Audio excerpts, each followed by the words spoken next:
blood on white linen, a diamond ring sliding across marble, and 3 words that would either save her life or destroy what was left of it. Vanessa Hale never imagined her worst night would begin with a blind date and end with a proposal from the most dangerous man in the city. But when your ex-husband shows up drunk and violent, when your bakery's drowning in debt collectors' threats, when you've got nothing left to lose, you don't ask questions. You just say yes. Even if the man offering salvation controls half the underground. Even if his enemies would kill to get to him. Even if you're about to become the perfect target. If you want to see how a broken baker became a kingpin's queen, stay with me until the end. Hit that like button and drop a comment with your city so I can see how far this story travels. The restaurant was the kind of place Vanessa couldn't afford to sneeze in. Crystal chandeliers threw fractured light across tables dressed in cream silk, where people who'd never worried about rent ate food that cost more than her monthly utilities. She sat alone at a table for 2, phone face down, trying not to check it every 30 seconds. 45 minutes late. Her blind date was 45 minutes late. The waiter had circled past 3 times now, each pass more pointed than the last. Vanessa could feel the heat crawling up her neck, that specific burn of public humiliation that made her want to sink through the floor. She'd worn her nicest dress, the navy one that wasn't stained with flour, and spent 20 minutes on makeup she barely knew how to apply. All for a man named Derek who'd seemed nice enough through the dating app. Steady job in finance, recent divorce, looking for something real. She should have known better. "Ma'am, would you like to order while you wait?" The waiter's smile was professional, but she caught the pity underneath. "Or perhaps a drink?" "Water's fine." Her voice came out smaller than she intended. Traffic's probably bad." They both knew it was a lie. Her phone buzzed. Finally. She grabbed it too fast, hope and dread twisting together in her stomach. But it wasn't Derek. It was her landlord. 3rd message today about the overdue rent.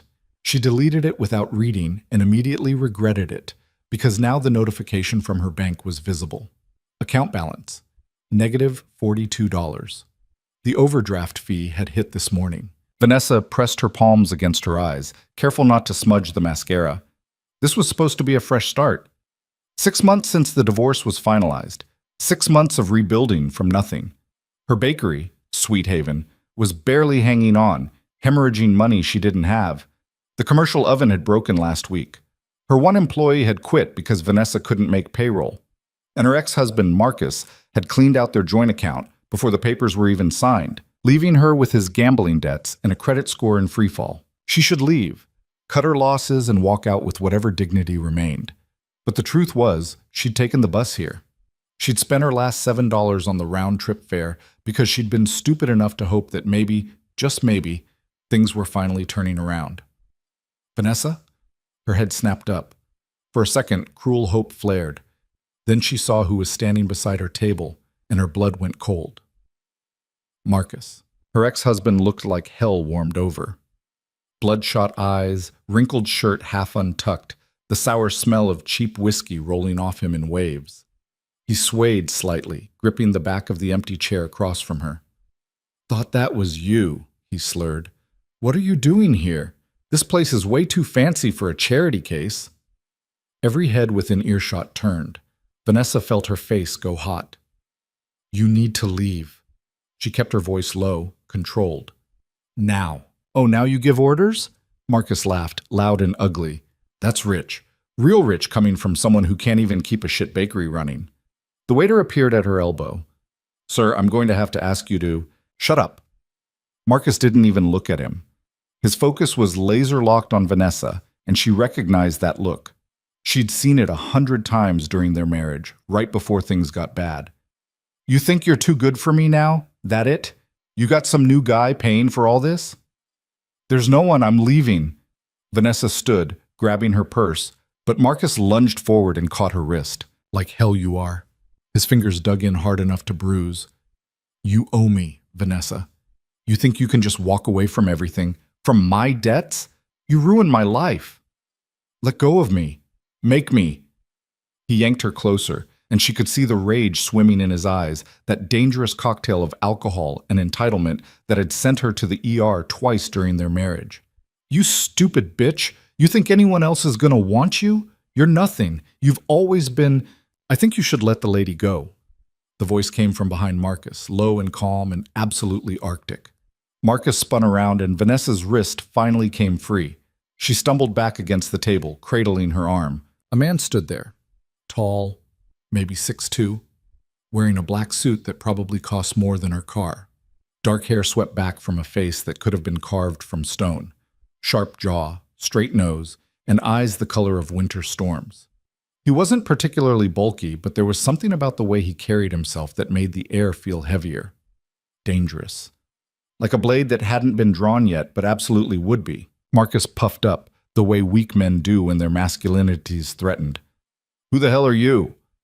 Someone who doesn't appreciate scenes in nice restaurants. The man's tone didn't change. Still conversational, still terrifying. You're drunk, you're loud, and you're putting your hands on a woman who clearly wants nothing to do with you. So here's what's going to happen. You're going to walk out of here quietly, and we're all going to pretend this didn't happen. Fuck you. Marcus took a step forward. This is between me and my wife. Ex-wife, Vanessa said, finding her voice. We're divorced. The stranger's eyes flicked to her for half a second, and she felt the weight of that gaze like a physical thing. Then he looked back at Marcus, and something shifted in his expression. Something cold. You should listen to the lady, he said softly. Marcus made his first mistake. He swung. Vanessa didn't even see the stranger move. 1 second, Marcus's fist was coming around in a wide, sloppy arc. The next, the stranger had caught his wrist mid-swing and twisted. Not hard, not violently, just a precise rotation that sent Marcus to his knees with a choked gasp. I'm going to let go now, the stranger said, still in that same conversational tone. And you're going to leave. Because if you don't, I'm going to make a phone call, and then some people are going to come have a very different conversation with you, the kind that doesn't happen in restaurants. Understand? Marcus's face had gone white. He nodded frantically. The stranger released him. Marcus scrambled backward, nearly tripping over his own feet in his rush toward the exit. He shot one last venomous look at Vanessa, pure hatred, and then he was gone. The restaurant had gone completely silent. The stranger straightened his cuffs, glanced around at the staring diners, and gave them all a smile that didn't reach his eyes. Apologies for the disturbance. Please enjoy your meals. Like magic, conversations resumed. Forks clinked against plates. The pianist in the corner started playing again. It was as if nothing had happened. The stranger turned to Vanessa. Up close, he was even more unsettling. Not because he was threatening, but because he was so carefully controlled. Every movement economical, every expression measured. Are you all right? I'm fine. Her voice shook slightly. Thank you. You didn't have to... Yes, I did. He glanced at her wrist, where red marks were already blooming. You should ice that. I will. An awkward silence stretched between them. The waiter had vanished. The table felt too small suddenly. Your date's not coming, the stranger said. It wasn't a question. Vanessa let out a laugh that sounded more like a sob. No, apparently not. His loss. The stranger pulled out the chair Marcus had been gripping, the one her absent date was supposed to occupy, and sat down. I'm Adrienne Ravel. He said it like she should know the name. She didn't. Vanessa Hale. She sank back into her own chair because standing felt too exposed. Look, I appreciate what you did, but you really don't have to. I know I don't have to. Adrian folded his hands on the table. His cufflinks were simple, expensive silver. But I'm curious about something. What? Why you stayed. Most people would have left after being stood up for 45 minutes. Heat rushed to her face again. You were watching me? I noticed things. His expression didn't change. And you looked like someone waiting for a miracle that wasn't coming. It was so blunt, so accurate, that Vanessa didn't know what to say.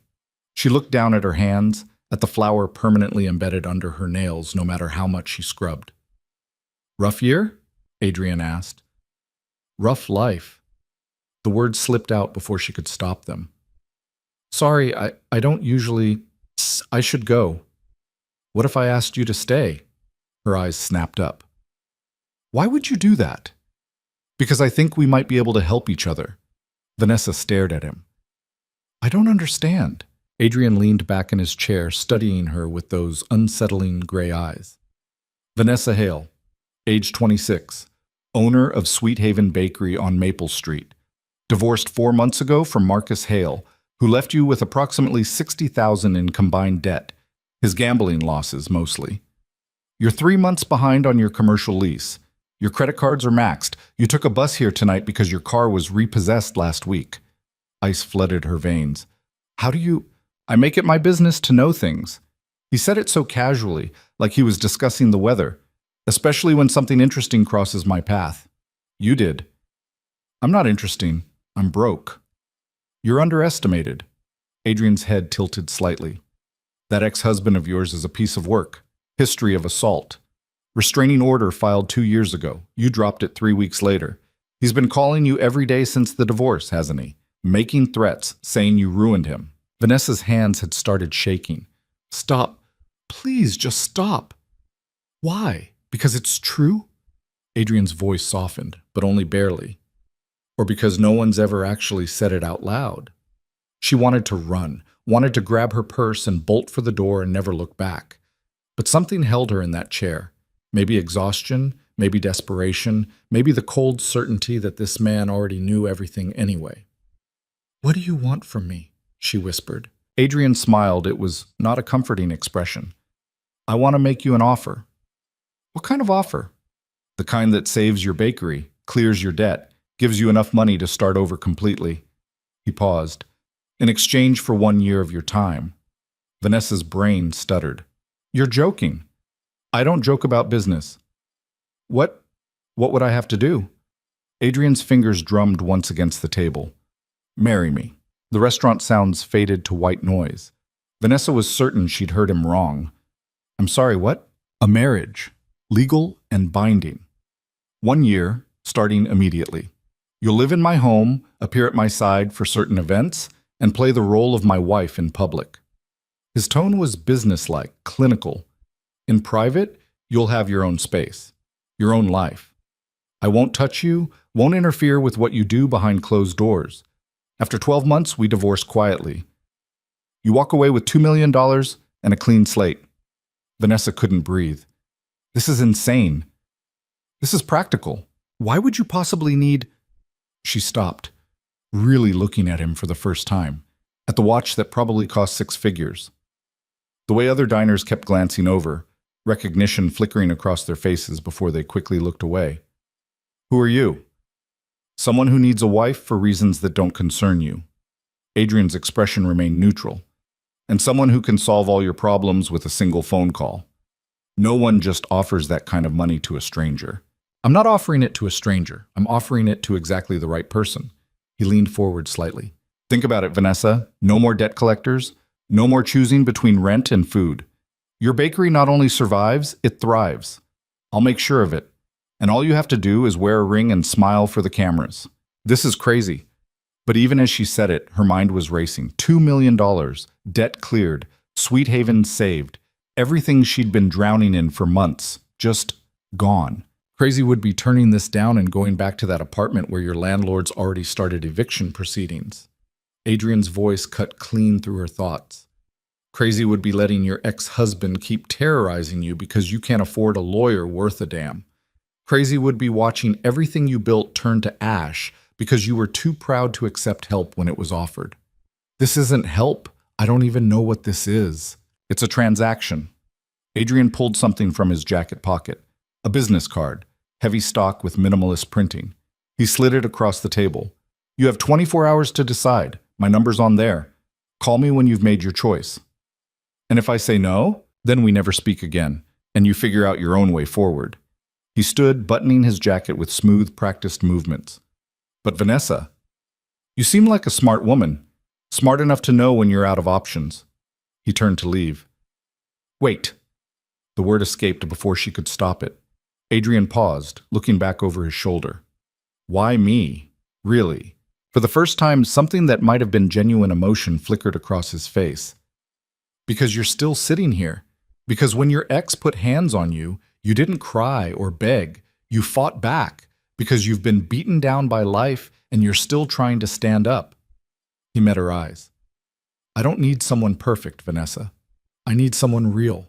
Someone who won't break when things get difficult. Things aren't difficult already? Adrian's smile was grim. You have no idea. Then he was gone, moving through the restaurant like he owned it, which Vanessa suddenly realized he might actually do. She sat there for a long time, staring at the business card. Adrian Ravel. Simple.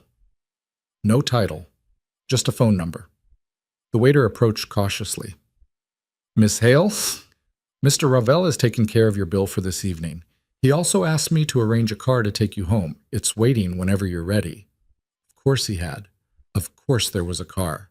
Vanessa wanted to be angry about it, about the presumption, the manipulation, the sheer audacity of everything that had just happened. But she was too tired, too broke, too desperate. She picked up the card and slipped it into her purse. The ride home was surreal. The car was a sleek black sedan with leather seats that probably cost more than her monthly revenue. The driver didn't try to make conversation, which she appreciated. She pressed her forehead against the cool window and watched the city slide past. Her apartment was in a building that had been nice 30 years ago. Now it was just tired, cracked concrete steps, flickering hallway lights, the persistent smell of someone's cooking that never quite aired out. Home sweet home. Thank you, she told the driver.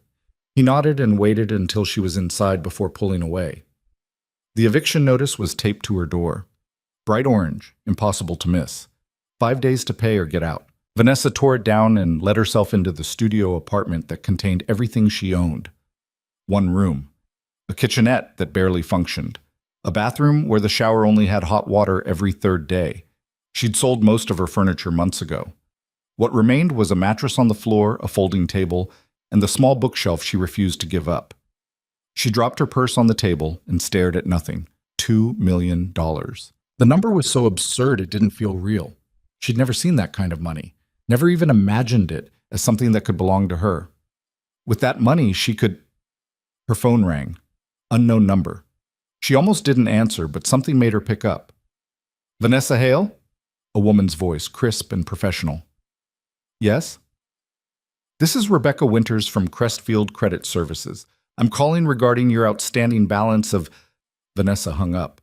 Her hands were shaking again. She pulled out Adrian's card and stared at it for a solid 5 minutes.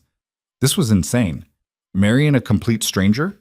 A man who clearly operated in circles she knew nothing about? Who'd somehow compiled a complete dossier on her life in the time it took her to sit in a restaurant. Red flags didn't cover it. This was an entire parade of red flags marching past while sirens wailed. But her bakery was dying. But Marcus had started showing up at her apartment at midnight, drunk and angry, pounding on the door until neighbors complained. But she'd eaten nothing but stale bread and coffee for 3 days because that's all she could afford. But the eviction notice was sitting on her counter like a ticking bomb. But she was 26 years old and her life had already become a disaster she couldn't control. Adrian Ravel was offering her control back. At what cost? Vanessa pulled up her phone's browser and typed his name. The results made her stomach drop. Adrian Ravel, the man behind the empire. Ravel Industries posts record profits. CEO remains elusive. Who is Adrian Ravel, the billionaire?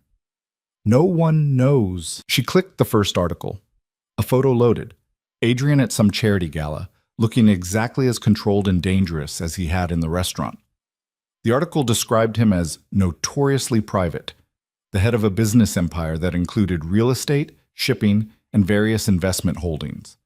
It mentioned his net worth in the billions, his reputation for ruthless business tactics, and persistent rumors about connections to organized crime that had never been proven. Another article was more direct. Is Adrian Ravel connected to the Volkov syndicate? Vanessa's blood went cold. She kept reading. The deeper she went, the murkier it got. Adrian Ravel was powerful, connected, and possibly very dangerous. People didn't say no to him. Competitors who challenged him tended to suddenly fold or disappear from the business landscape entirely. There were whispers about money laundering, illegal gambling operations, protection rackets, but never any charges. Never any evidence, just whispers. She set the phone down and pressed her palms against her eyes. This was worse than insane. This was potentially catastrophic. Her phone buzzed with another text from her landlord. Final warning, Friday or you're out. Today was Wednesday. Vanessa looked at Adrian's card again. She should throw it away. Should block the number, forget this whole night ever happened, and figure out some other solution. Sell everything she owned, move back in with her mom in Ohio. Start over somewhere smaller, simpler, safer. But that meant letting Marcus win. Meant losing Sweet Haven, the one thing she'd built with her own hands. Meant admitting that she couldn't survive on her own.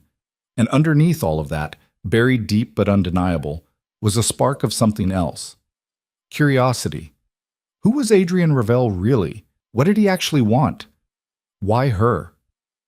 The questions circled in her mind like sharks. She thought about the way he'd looked at Marcus, the casual violence in that controlled movement, the absolute certainty that he would be obeyed. She thought about his words, "You've been beaten down by life, and you're still trying to stand up." No one had ever said that to her before. No one had ever looked at her and seen anything but someone to pity, or use, or ignore.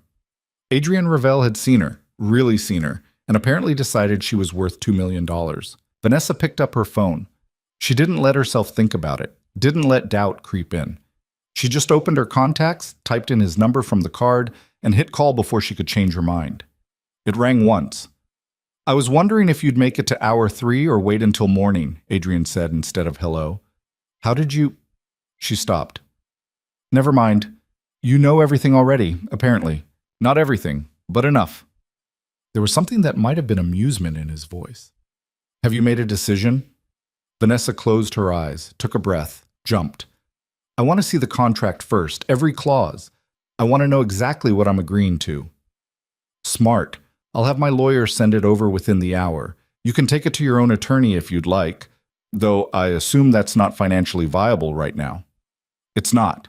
"Then read it carefully yourself. If you have questions, call me. If you agree to the terms, sign and return it. We'll move forward from there." "And if I don't agree?" "Then you don't sign." Adrian's tone was matter-of-fact. "I'm not going to force you into anything, Vanessa. This only works if we both want it to." She wanted to ask why he needed this, what the real reason was. But something told her he wouldn't answer. Not yet. Maybe not ever. "Okay," she said quietly. "Send the contract. Consider it done." A pause. "For what it's worth? You're making the right choice."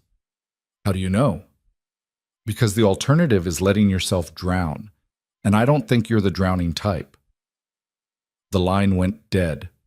Vanessa sat there in her tiny apartment, surrounded by the wreckage of her life, and waited for the contract that would change everything. It arrived 43 minutes later, a PDF to her email from a law firm she'd never heard of. 38 pages of dense legal language that took her 2 hours to parse. The terms were exactly as Adrian had described. 1 year of marriage, public appearances as required. Private lives remained separate. No physical intimacy required or expected. At the end of 12 months, a clean divorce and a lump sum payment of $2 million.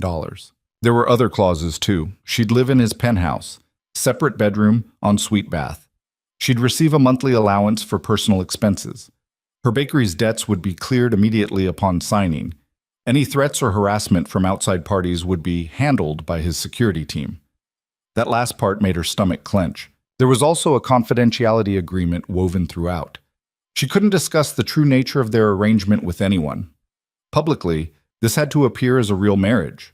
Breaking that clause would void the contract and subject her to legal penalties she definitely couldn't afford. At the bottom of the last page was a line for her signature. Vanessa stared at it until her eyes burned. This was it, the point of no return. She thought about Marcus's hands around her wrist, the eviction notice, the bakery she'd poured her heart into bleeding money she didn't have, the credit card statements that made her want to vomit, the bone-deep exhaustion of fighting and losing and fighting again. She thought about Adrian's cold gray eyes and the way men twice his size had looked at him with fear.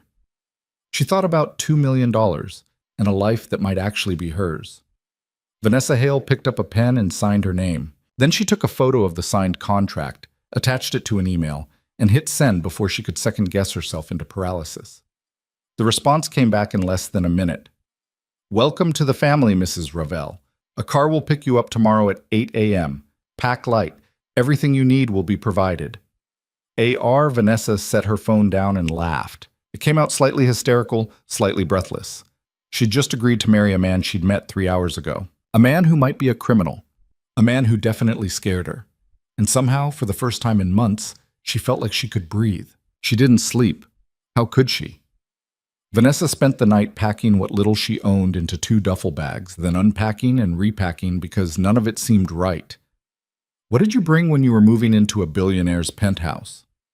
Her worn jeans and faded t-shirts felt like artifacts from someone else's life. By the time dawn crept through her window, she'd settled on the basics: clothes, toiletries, the few photos she had of her parents, and the notebook where she kept all her bakery recipes. Everything else could stay or burn. She didn't care anymore. At 7:55, she stood outside her building with both bags at her feet, watching the street. The black sedan arrived exactly at 8. The driver who stepped out wasn't the same one from last night. This man was younger, built like he spent his life in a gym, with a scar cutting through his left eyebrow. He looked at her bags without expression. "Mrs. Ravel," he said, and Vanessa's stomach flipped at the name. "I'm Marcus." He stopped, grimaced. "Sorry, I'm Derek." Mr. Ravel thought a different name would be better. Despite everything, Vanessa almost laughed. Probably smart. Derek loaded her bags into the trunk while she slid into the back seat. The leather still smelled new. The city crawled past outside the tinted windows as they drove. Neighborhoods shifting from rundown to decent, to expensive, to obscenely wealthy. "First time to the Apex building?" Derek asked, glancing at her in the rearview mirror. "First time hearing about it." "You'll like it. Best security in the city? Mr. Ravel has the entire top floor." Of course he did. The Apex tower jutted into the sky like a glass knife, all sharp angles and reflective surfaces that caught the morning sun. Derek pulled into an underground garage where the cars cost more than houses. He grabbed her bags and led her to a private elevator that required both a key card and a fingerprint scan. "You'll get your own access codes today," he said as the elevator began its smooth ascent, "along with a phone, credit cards, the works." "I already have a phone. Not like this one." The elevator doors opened directly into a penthouse that made Vanessa's brain short-circuit. Floor-to-ceiling windows overlooked the entire city. White marble floors. Modern furniture that looked uncomfortable and probably cost a fortune. Art on the walls that might have been famous. She didn't know enough to tell. Adrian stood by the windows, phone pressed to his ear. He was dressed more casually than last night. Dark slacks, white shirt with the sleeves rolled up. It should have made him seem more approachable. It didn't. "I don't care what he thinks," Adrian said into the phone, his voice flat. "Tell Volkov that if he wants to renegotiate, he can do it in person. Otherwise, the terms stand." He ended the call and turned. His eyes settled on Vanessa with that same unsettling intensity. "You came. I signed a contract." "Plenty of people sign contracts and still run." He crossed the space between them, moving with that controlled grace she remembered. "Derek, take her bags to the east bedroom. Then give us some privacy." Derek nodded and disappeared down a hallway with her duffels. Vanessa stayed rooted by the elevator, suddenly aware of how out of place she looked. Her clearance rack clothes, her scuffed boots. Everything about her screamed that she didn't belong here. Adrian noticed. "You look terrified." "I'm not terrified." "You're a terrible liar." He gestured to a white couch that probably cost more than her car had. "Sit. We need to go over some things before the circus starts." She sat, perching on the edge like she might need to run. "What circus?" "The one that starts the moment we announce our engagement." Adrian remained standing, hands in his pockets. "I'm giving a press conference this afternoon. You'll be there. The story is simple. We met a month ago, fell hard and fast, decided not to wait. People will buy it because I've never been linked to anyone publicly before." "Why haven't you?" "Because I'm very good at keeping my private life private." His eyes narrowed slightly. "Which is why this arrangement works. No one will question it because questioning me is bad for their health." There it was again, that casual mention of danger delivered like he was discussing the weather. "What if I mess up?" Vanessa asked. "What if someone figures out we barely know each other? Then you improvise. You're smart. You'll manage." Adrian pulled out his phone, typed something quickly. "A stylist will be here in an hour. She'll handle your wardrobe, hair, makeup, everything you need for public appearances. Your bedroom has a full closet and bathroom. Use whatever you want." "I don't need a stylist." Yes, you do. Not because there's anything wrong with how you look, he added, catching her expression, but because the media will tear you apart if you give them ammunition. This is armor, Vanessa. You'll want it. She wanted to argue but couldn't find solid ground. He was probably right. She had no idea how to navigate his world. There's food in the kitchen, Adrian continued. Chef comes in 3 times a week, but you can cook yourself if you prefer. House staff will be minimal. I don't like people underfoot. You'll meet them as needed. Okay? Your bakery's debts were cleared an hour ago. The building lease is paid through next year. I've also arranged for the commercial oven to be replaced and had a contractor assess the space for any other repairs needed. Vanessa's throat tightened. You didn't have to do that so fast. I keep my promises. Adrian checked his watch, something sleek and probably Swiss. The press conference is at 2. That gives you 5 hours to prepare. Diana, the stylist, will make sure you're ready. Any questions? About 1,000. But what came out was, do you always move this fast? Something that might have been a smile flickered across his face. Always. Hesitation gets you killed in my line of work. What exactly is your line of work? Officially, real estate development and investment holdings. He met her eyes. Unofficially, things that keep the city running smoothly. That's not an answer. It's the only answer you're getting right now. Adrian moved toward the hallway Derek had disappeared down. Your room is this way, I'll show you. She followed him through the penthouse, trying not to gawk at everything. The space was massive. Open living area, dining room with a table that could seat 12, a study with walls of books, and then a long hallway with multiple doors. Adrian stopped at the second door on the left and pushed it open. The bedroom was bigger than her entire apartment had been. King-sized bed with white linens. Another wall of windows with automated blinds. A sitting area with a couch and chairs. Doors leading to what had to be a bathroom and closet. You've got privacy here, Adrian said. I'm at the other end of the hall. There's a lock on your door if you want it, but you won't need it. I meant what I said. This is business, not anything else. Vanessa walked into the room, still processing.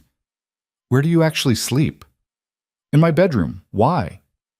I mean, do you actually sleep here? Or is this just for show? Understanding crossed his features. I live here, Vanessa. This isn't a hotel. It's home, or as close as I get to one. It doesn't feel like a home. That's because it isn't yours yet. He leaned against the doorframe. Give it time. Change what you want. I don't care what the place looks like as long as it functions. She turned to face him fully. Can I ask you something? You can ask. I might not answer. Why are you really doing this? The marriage thing. There's got to be a reason. Adrian was quiet for a long moment, studying her with those unreadable gray eyes. Let's just say I have enemies who see weakness in a man who stands alone. A wife complicates their plans, makes certain moves harder to execute. So I'm a human shield. You're a strategic asset. He pushed off the doorframe. But if it makes you feel better, you're getting paid extremely well to stand there and look devoted. Seems like a fair trade to me. Before she could respond, the elevator chimed. Adrian's posture shifted instantly, still relaxed, but somehow more alert. That'll be Diana. I'll send her back. Get comfortable. This is your home now too, whether it feels like it or not. He left, and Vanessa sank onto the edge of the massive bed. Her home. Right. This was a gilded cage, and she'd walked into it willingly. But maybe, just maybe, it was better than the cage she'd been in before. Diana turned out to be a whirlwind in designer heels. She blew into the bedroom with 2 assistants and enough garment bags to clothe a small army, took one look at Vanessa, and clapped her hands together. Oh, honey, we've got work to do. 3 hours later, Vanessa barely recognized herself. The woman in the mirror wore a navy sheath dress that actually fit, emphasizing curves Vanessa had forgotten she had. Her hair, usually pulled back in a messy bun, had been trimmed, styled, and somehow made to look effortlessly expensive. Subtle makeup brought out her eyes without making her look painted. Diamond studs sparkled in her ears. Better, Diana said, circling her with an approving eye. Much better. You clean up nice, Mrs. Ravel. It's not... Vanessa stopped. Right. It was her name now. Legally, as of this morning. The marriage certificate had been waiting on the kitchen counter when she'd ventured out an hour ago, already signed by Adrian and witnessed by people she'd never met. They'd gotten married on paper while she was being turned into someone else. Deep breaths, Diana said, softer now. I know this is a lot, but trust me, you look perfect. Confident, elegant, but still real. That's what Adrian wanted, someone who doesn't look like every other society clone. How long have you worked for him? 5 years. He's demanding as hell but fair, and he doesn't make promises he won't keep. Diana checked her own watch. Car leaves in 20 minutes. You ready? No. Good. The ones who think they're ready always crash and burn. Diana squeezed her shoulder. You'll do fine. Just smile, stand close to him, and let Adrian handle the talking. He's good at this. Vanessa nodded, even though her heart was trying to escape through her ribs. The car ride to the press conference was silent. Adrian sat beside her, scrolling through his phone, occasionally firing off terse responses to messages. He'd changed into a charcoal suit that probably cost more than her bakery's monthly revenue used to be. You look good, he said without looking up from his screen. Diana's talented. I meant you look comfortable, less like you want to bolt. I still want to bolt, but you won't.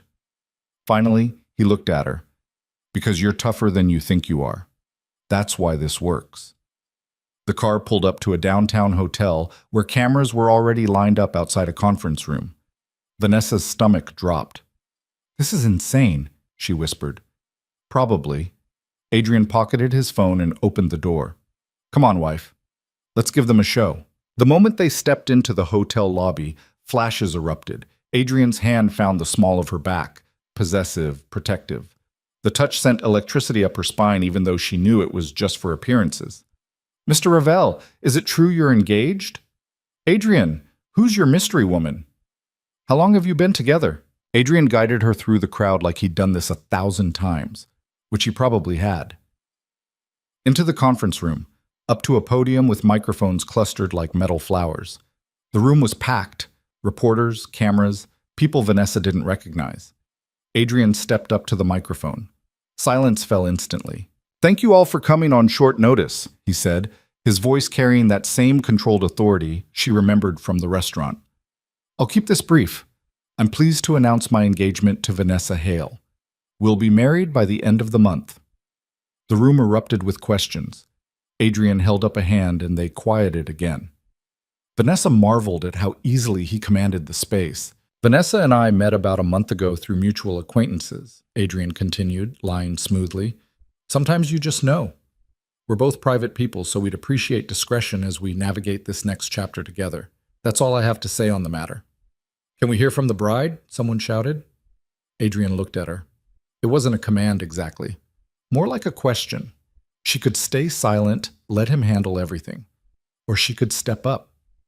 Vanessa moved to the microphone. I know this seems sudden, she said, and her voice shook slightly before steadying. And honestly, it feels that way to me too.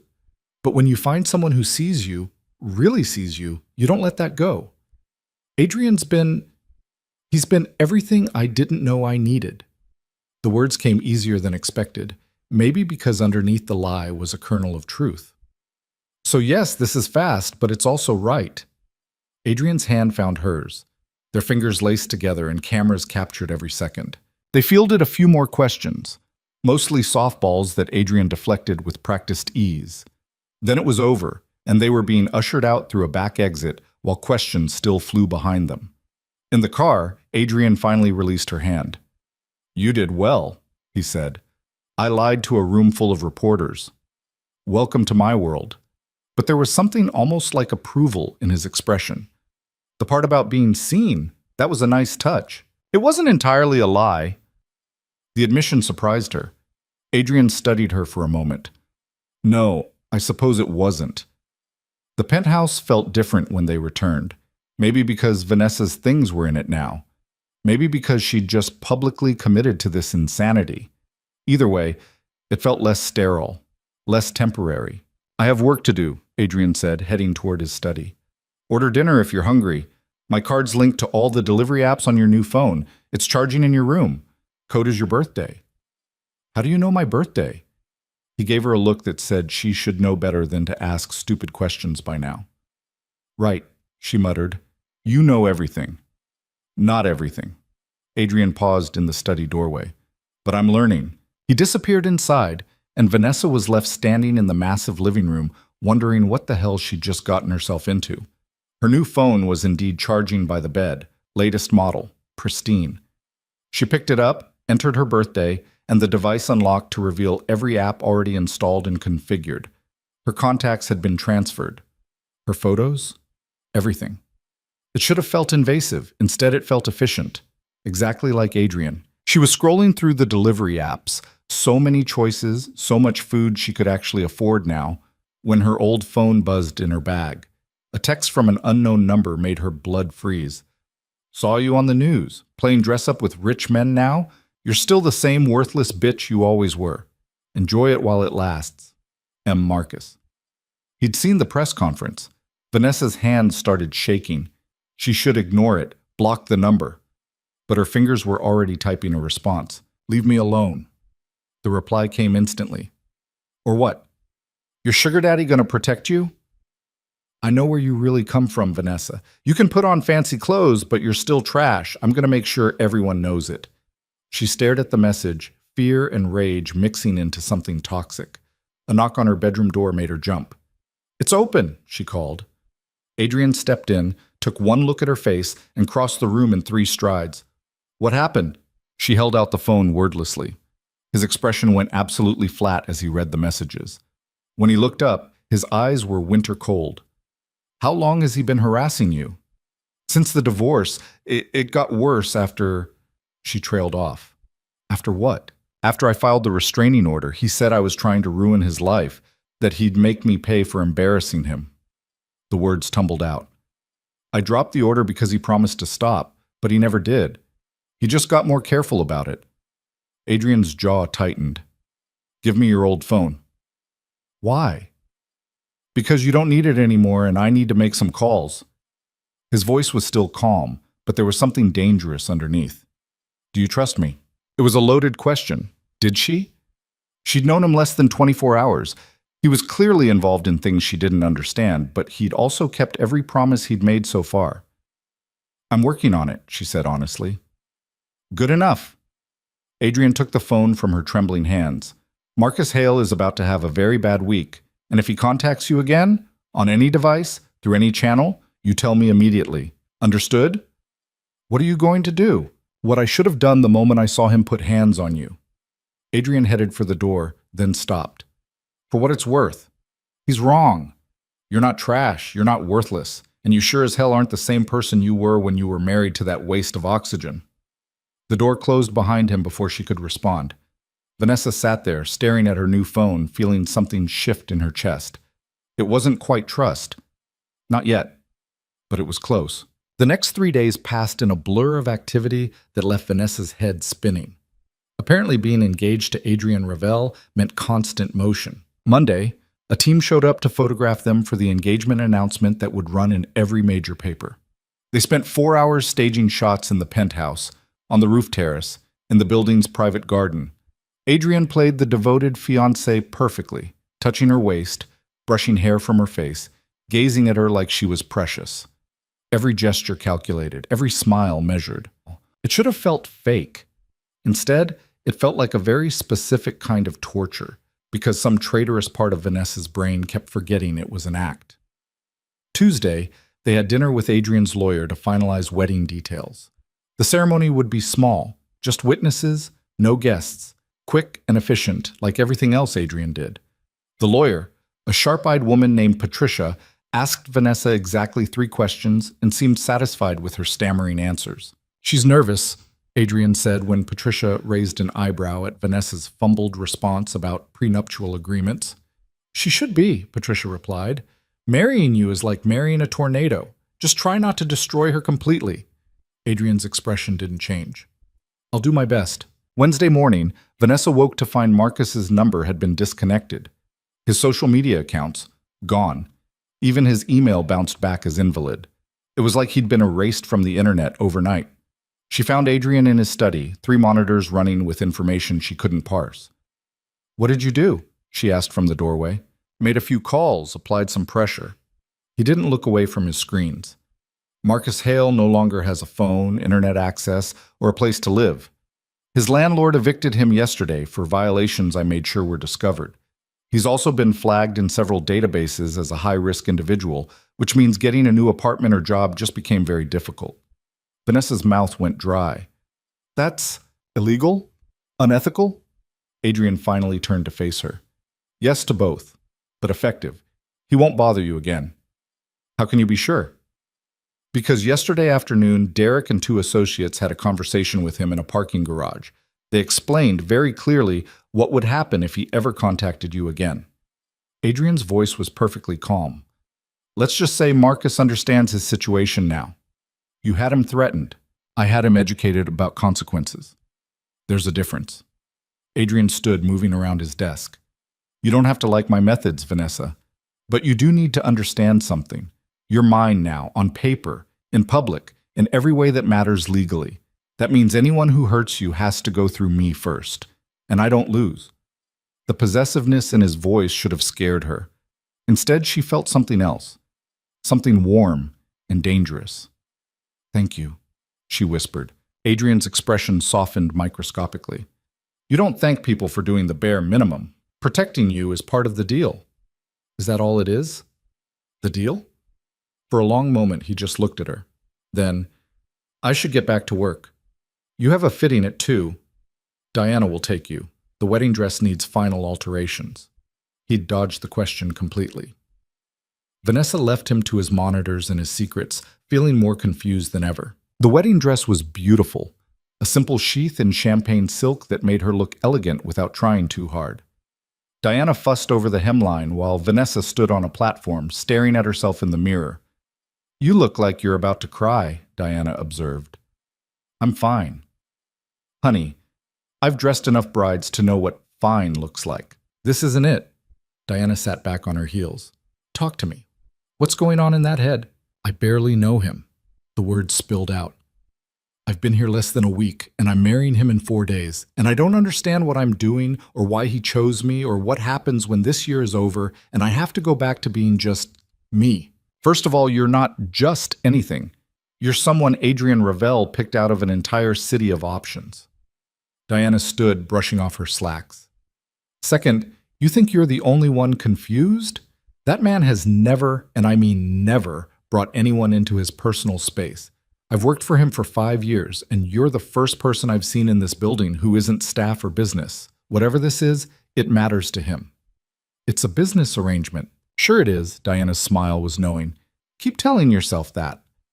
Before Vanessa could argue, her new phone rang. Adrian's name on the screen. Hey, she answered. We have a problem. His voice was tight. Are you still with Diana? Yes. Why? Stay there. Derek's on his way to you. Don't leave the boutique until he arrives.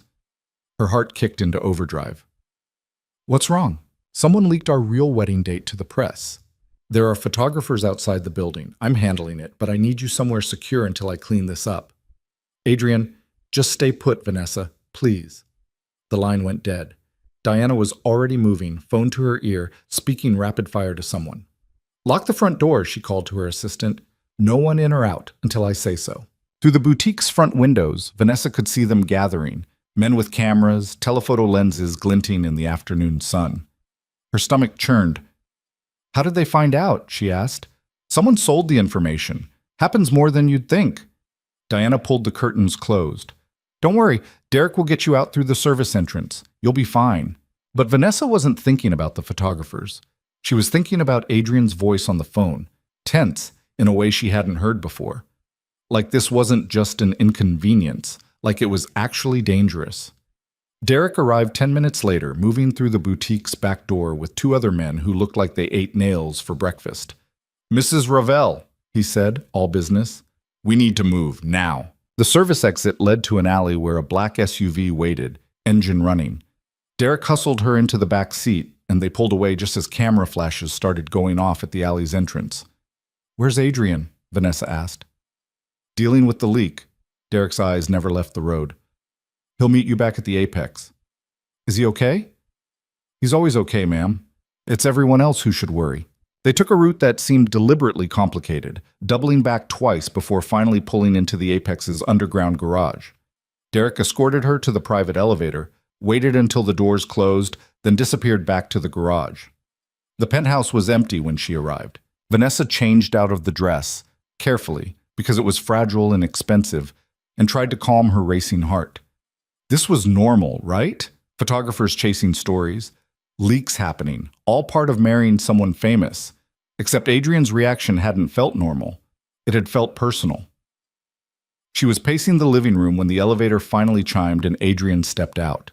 His suit jacket was gone, tie loosened, and there was a spot of blood on his white shirt cuff that made her freeze. "What happened?" she demanded. "Nothing that concerns you." He headed straight for the bar and poured 2 fingers of scotch. "You're bleeding." "It's not mine." Somehow, that was worse. Vanessa crossed the room and grabbed his wrist, pushing up the sleeve despite his protest. His knuckles were scraped raw, already starting to bruise. "Who did you hit?" "The photographer who decided grabbing you would get a better shot."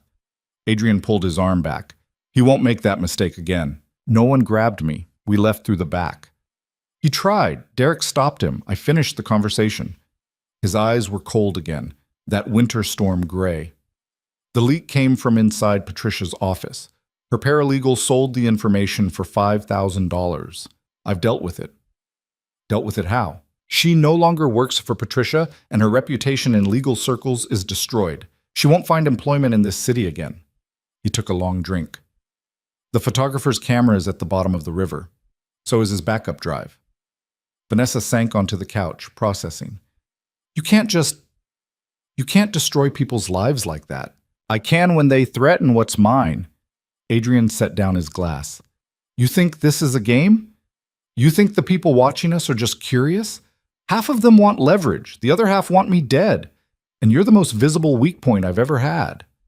Then why marry me at all?" "Because the alternative was worse." His voice finally rose, control cracking. "Because standing alone made me a target for every ambitious bastard in the city, because I needed someone real, someone they couldn't buy or turn, and you—" He stopped, jaw working. "I what?" Adrian looked at her for a long moment. "You're still here. You signed the papers. You showed up. You stood in front of cameras and lied for me without flinching. You're exactly what I needed. A good actress, a partner." The word landed between them like a bomb. "Even if it's just for a year." Vanessa didn't know what to say to that. Didn't know how to process the sudden raw honesty in his voice. They stood there in the massive penthouse, 2 strangers bound by contracts and convenience, and Vanessa realized with startling clarity that this was already more complicated than either of them had planned. "I'm going to shower," Adrian said finally, heading for his room. "Order dinner, whatever you want. We should eat." He disappeared down the hall, leaving Vanessa alone with her thoughts, and the growing certainty that she'd agreed to far more than a simple business arrangement. She ordered Thai food, enough for 2, plus extra because she had no idea what he liked. It arrived 40 minutes later, and she set everything out on the dining table that probably never got used. Adrian emerged from his room in dark jeans and a black t-shirt, hair still damp. He looked younger like this, more human, less like the dangerous man who'd destroyed someone's career this afternoon. "You got pad thai," he said, surveying the spread. "I didn't know what you'd want." "This is perfect." He sat down across from her, and for a few minutes they just ate in comfortable silence. Then Vanessa asked, "What happens at the wedding?" "We show up, say our vows, sign papers, go home." Adrian stabbed at his noodles. "Simple." "Nothing about this is simple." "No," he agreed, "but we make it work anyway." "And after? After the year?" His fork paused halfway to his mouth. "You walk away with your money and your freedom. That was the deal." "Right, the deal." She pushed rice around her plate. "What if I don't want to walk away?" The question hung in the air like smoke. Adrian set down his fork carefully. "That's not something we need to decide right now. But it's something you've thought about." "Vanessa, have you?" He met her eyes. "Every day since you signed that contract." Her breath caught. "But thinking about it and doing something about it are different things," Adrian continued. "This works because we both know what it is.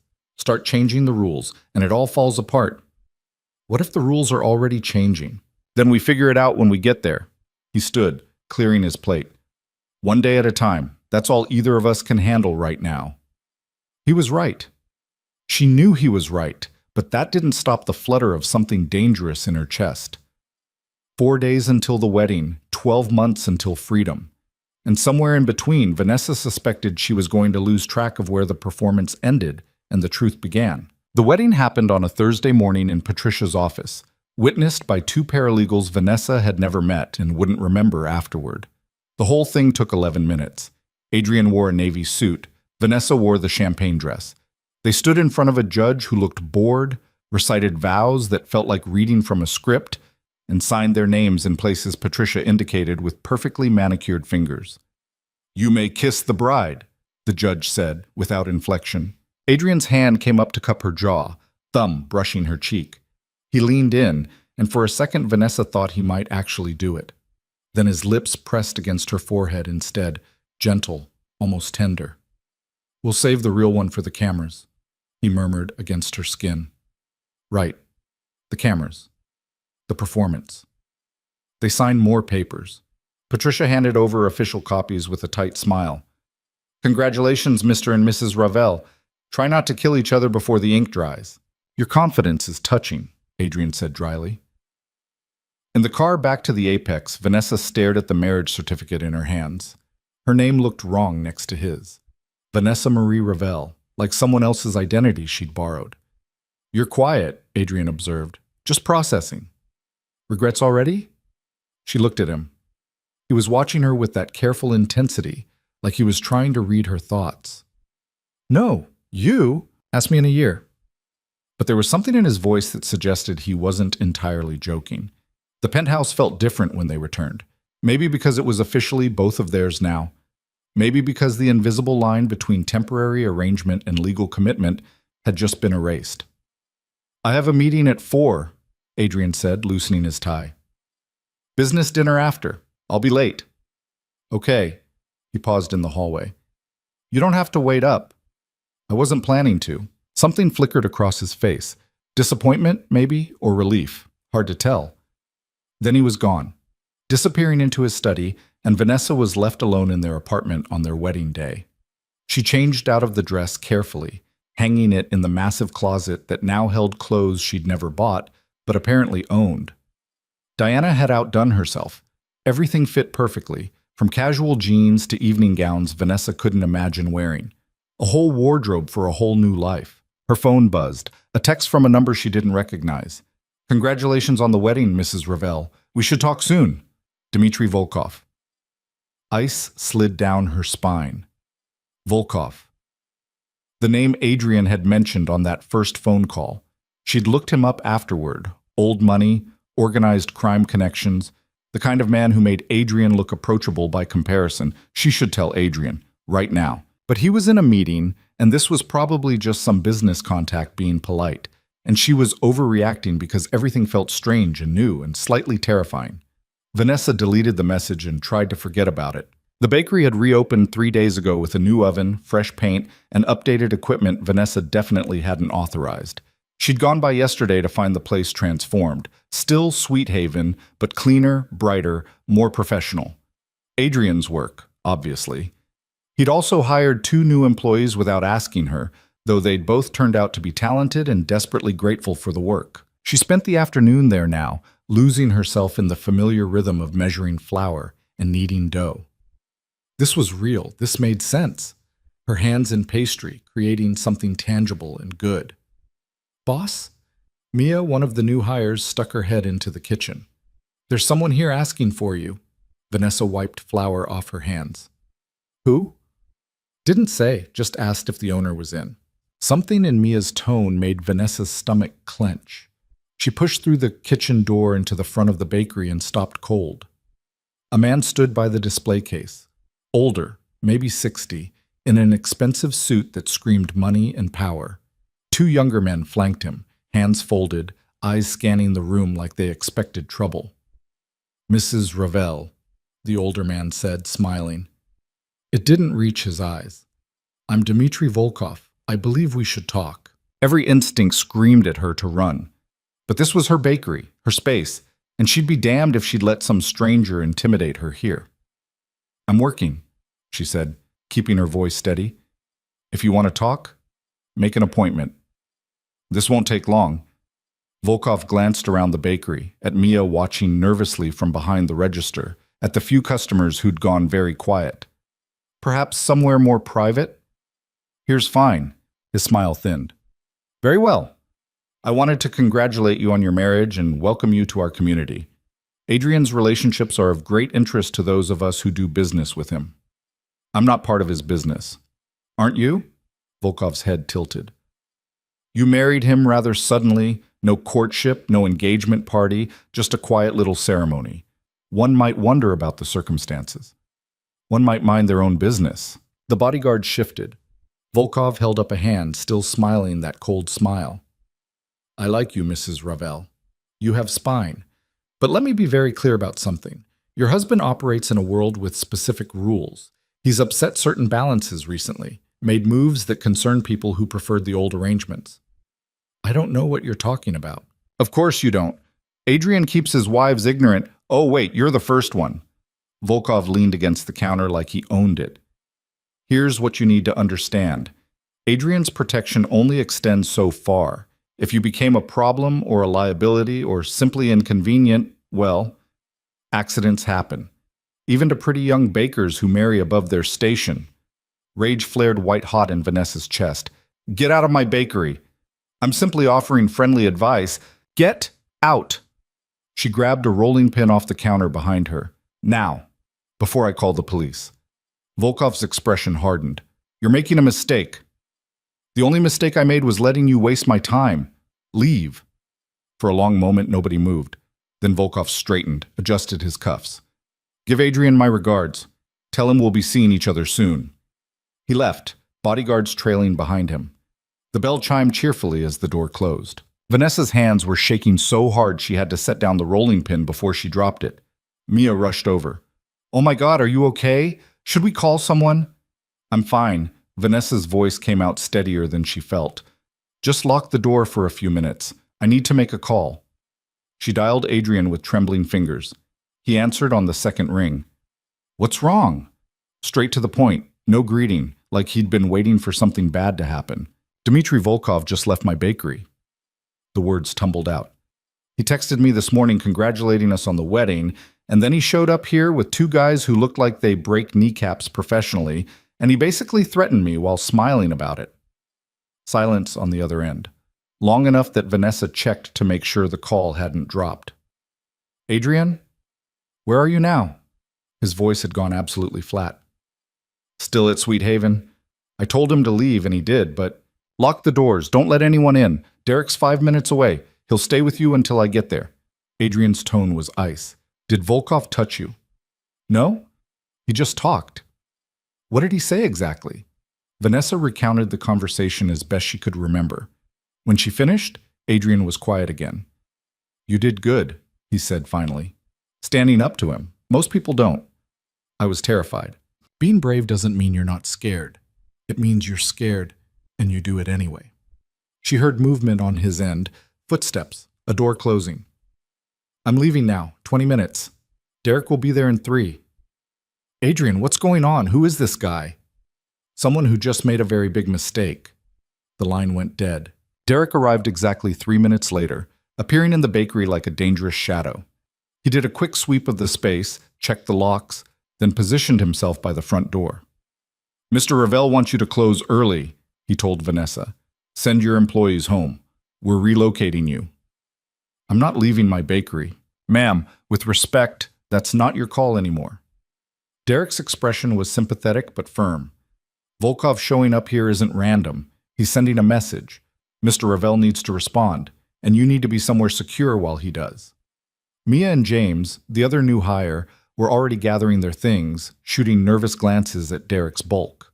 Vanessa paid them for the full day and sent them out the back entrance with apologies she knew didn't cover it. Then it was just her and Derek and the cooling pastries she'd spent the afternoon making. "What kind of message?" she asked quietly. "The kind that says Adrian's got a weak spot now. You." Derek checked his watch. "Boss will explain better than I can. But between you and me, you handled that exactly right. Volkov respects strength. Showing fear would have been worse. I did show fear. Not to him you didn't, that's what matters. Adrian arrived in 18 minutes. Vanessa heard the car before she saw it, the aggressive engine, the screech of tires.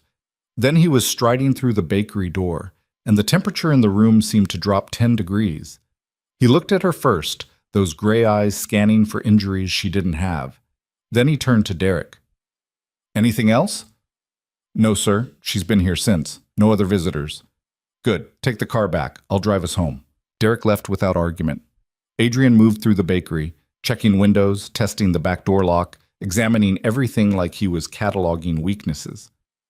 I should have seen this coming, he said, more to himself than her. How could you possibly? Because Volkov's been circling for months. I knew he'd make a move eventually. Adrian's jaw was tight. I didn't think he'd go after you this fast. What does he want? Territory? Control. I've been expanding into shipping operations he considers his. We've been negotiating, but negotiations with Dmitri are just posturing before violence. He finally stopped moving and looked at her directly. You can't come here anymore. Not alone. This is my business. This is a target. His voice was hard. Every time you're here without security, you're exposed. Volkov proved that today. So what, I just abandoned the bakery I nearly killed myself to save? You hire management. You visit with armed guards. You accept that being married to me means your life changed. Adrian moved closer. I know you hate it, but this is the reality now. Vanessa wanted to argue, to fight, to tell him he couldn't just dictate her life. But the fear in her gut was still fresh, and Volkov's cold smile still haunted her, and she knew Adrian was right, even if she hated admitting it. I'll hire a manager, she said finally, but I'm not giving up completely. I'll come by, do the books, check inventory. With security if you insist. I insist. Fine. They stood there in her bakery, the one place that had always been purely hers, and Vanessa felt it slipping away.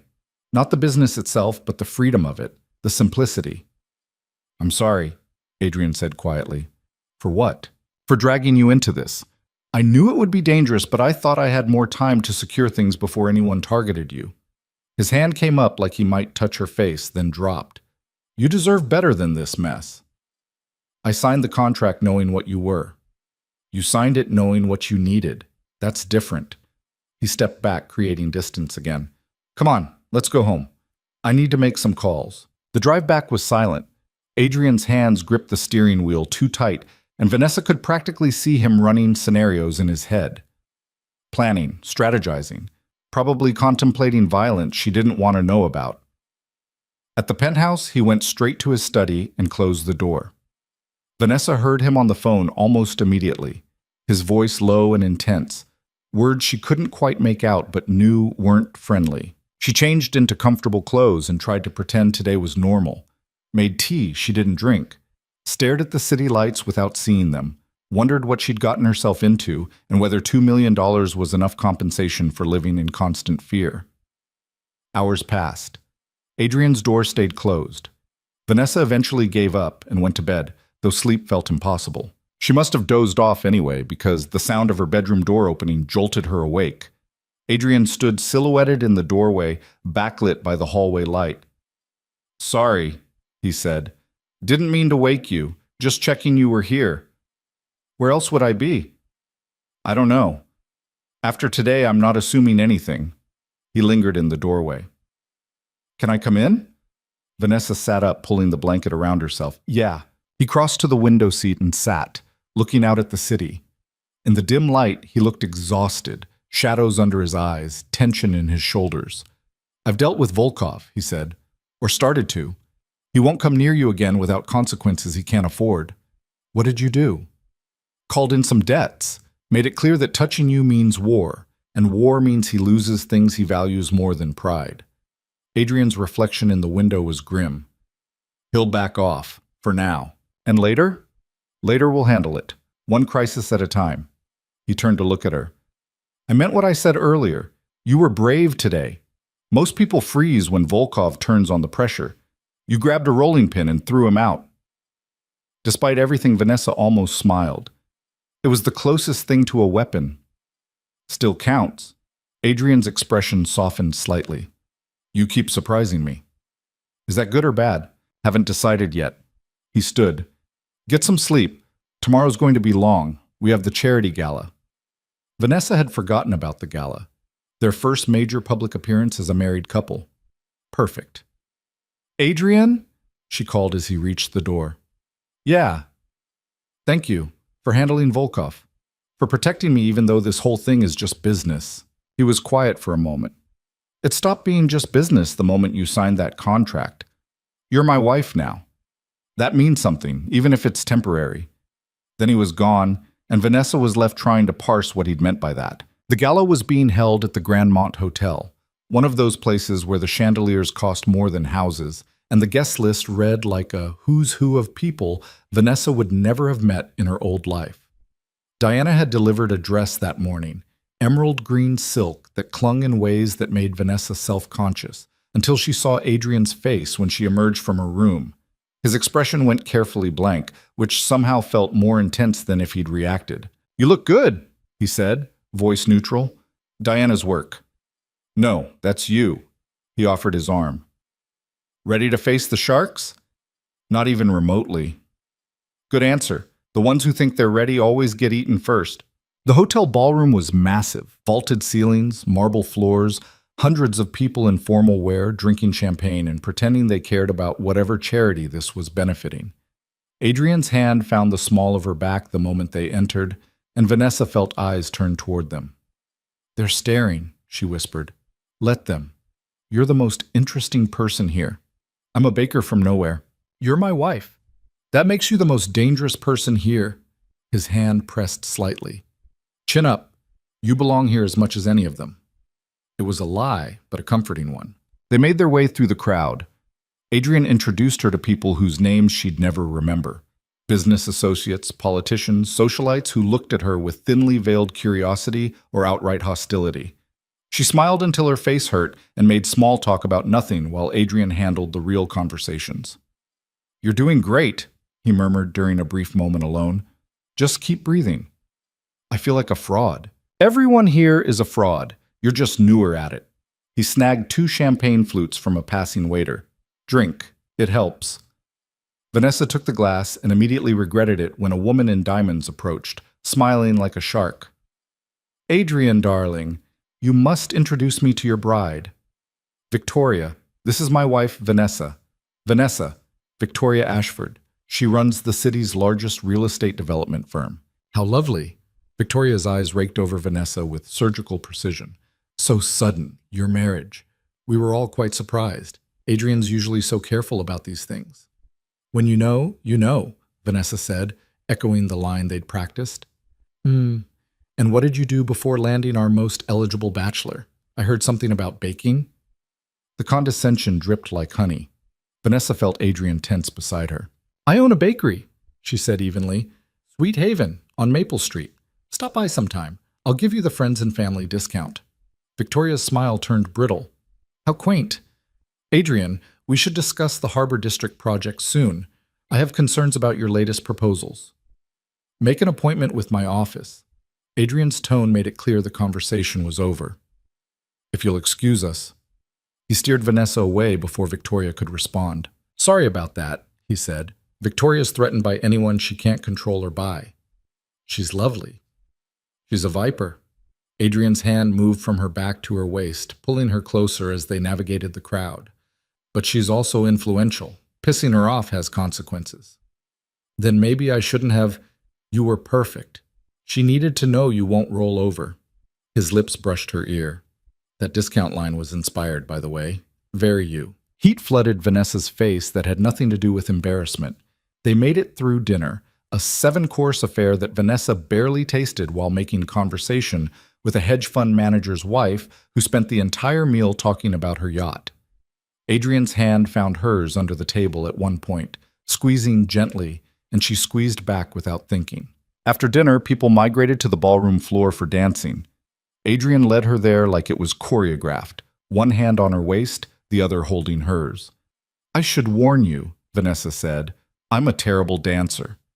Then I'll lead. Just follow me. He did lead, and she did follow, and somehow they moved together without her stepping on his feet. Other couples swirled around them, but Vanessa barely noticed. Adrian was too close, his hand warm through the thin silk of her dress, his eyes locked on hers. "You're staring," she whispered. "You're my wife. I'm allowed to stare. It's making me nervous." "Good. You make me nervous too." Her breath caught. "I do?" "Every day since that restaurant." His hand tightened on her waist. "You were supposed to be simple. A contract. A solution to a problem. You're not simple at all." "Adrian!" Glass shattered somewhere behind them, then screaming. Adrian's entire body went rigid. His hand left her waist and reached inside his jacket. For a weapon, Vanessa realized with distant shock, as his other arm pulled her behind him. "Stay behind me," he ordered. The ballroom erupted into chaos. People running, shouting, security personnel appearing from nowhere. Vanessa couldn't see what was happening through the crowd, but Adrian could.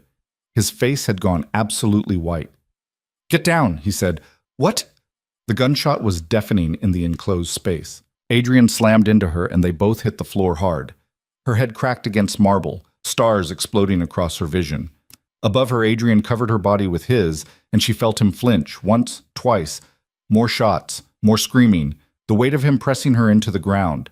Then silence, broken only by sobbing and the sound of running feet. "Adrian?" Vanessa's voice came out thin, thready. "Adrian, are you—" He rolled off her, and she saw the blood. So much blood, spreading across his white shirt in blooming roses. Oh, God, no!" She pressed her hands to his chest, trying to stop the bleeding, but it kept coming. "I'm okay," he said, but his voice was weak. Just get behind cover. More shooters might—" "Shut up! Stop talking!" Vanessa's hands were shaking so badly she could barely keep pressure on the wounds. "Someone help! We need help!" Security swarmed them. Derek appeared from nowhere, phone already to his ear, calling for an ambulance. Someone pulled Vanessa away from Adrian, and she fought them until she realized they were medics, until she saw them working on him with practiced efficiency. The ballroom had transformed into a crime scene. Bodies on the floor. She couldn't tell if they were dead or just injured. Blood on marble.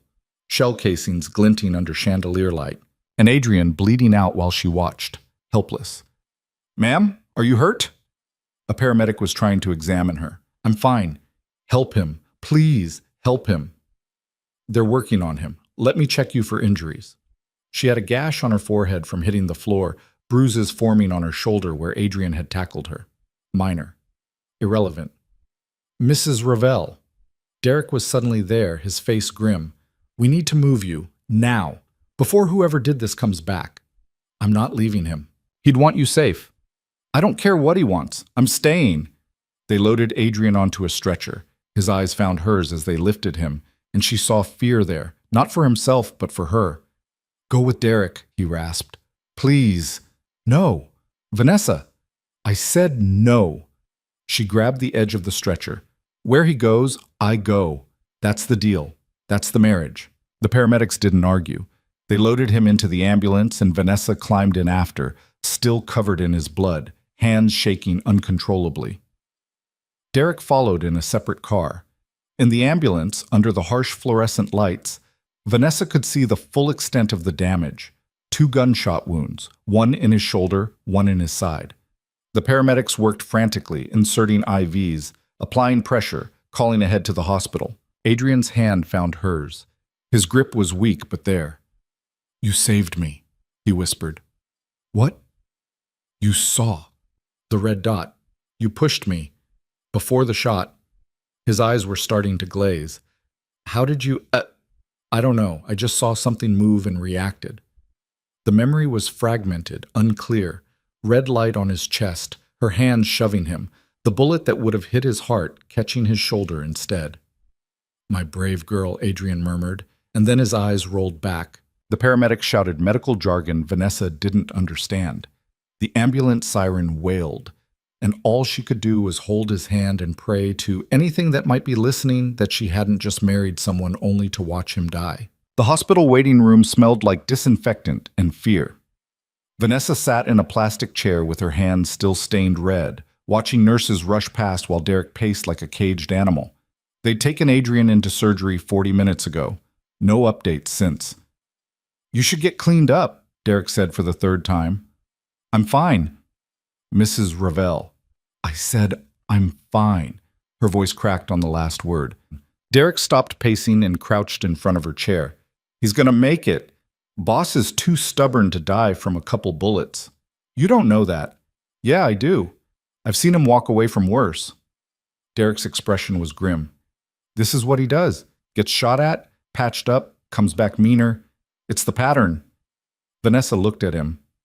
"How often does this happen?" "Often enough that I keep his blood type memorized." Derek stood. "Look, I know this is scary, but Adrian survived things that should have killed him a dozen times over. He's not going anywhere." She wanted to believe him, wanted to trust that the man who'd controlled every aspect of the last 2 weeks wouldn't just bleed out on an operating table. But the fear sat heavy in her chest, making it hard to breathe. A doctor emerged from the surgical wing, still in scrubs. Derek was at his side instantly. "How is he?" "Stable. We removed both bullets. The shoulder wound was clean, missed the major vessels. The one in his side nicked his liver, but we've controlled the bleeding. He'll need monitoring for the next 24 hours, but barring complications, he should make a full recovery." Vanessa's legs went weak with relief. Derek caught her elbow. "Can we see him?" she asked. "He's in recovery now. Give it another hour, then you can visit. 10 minutes only. He needs rest."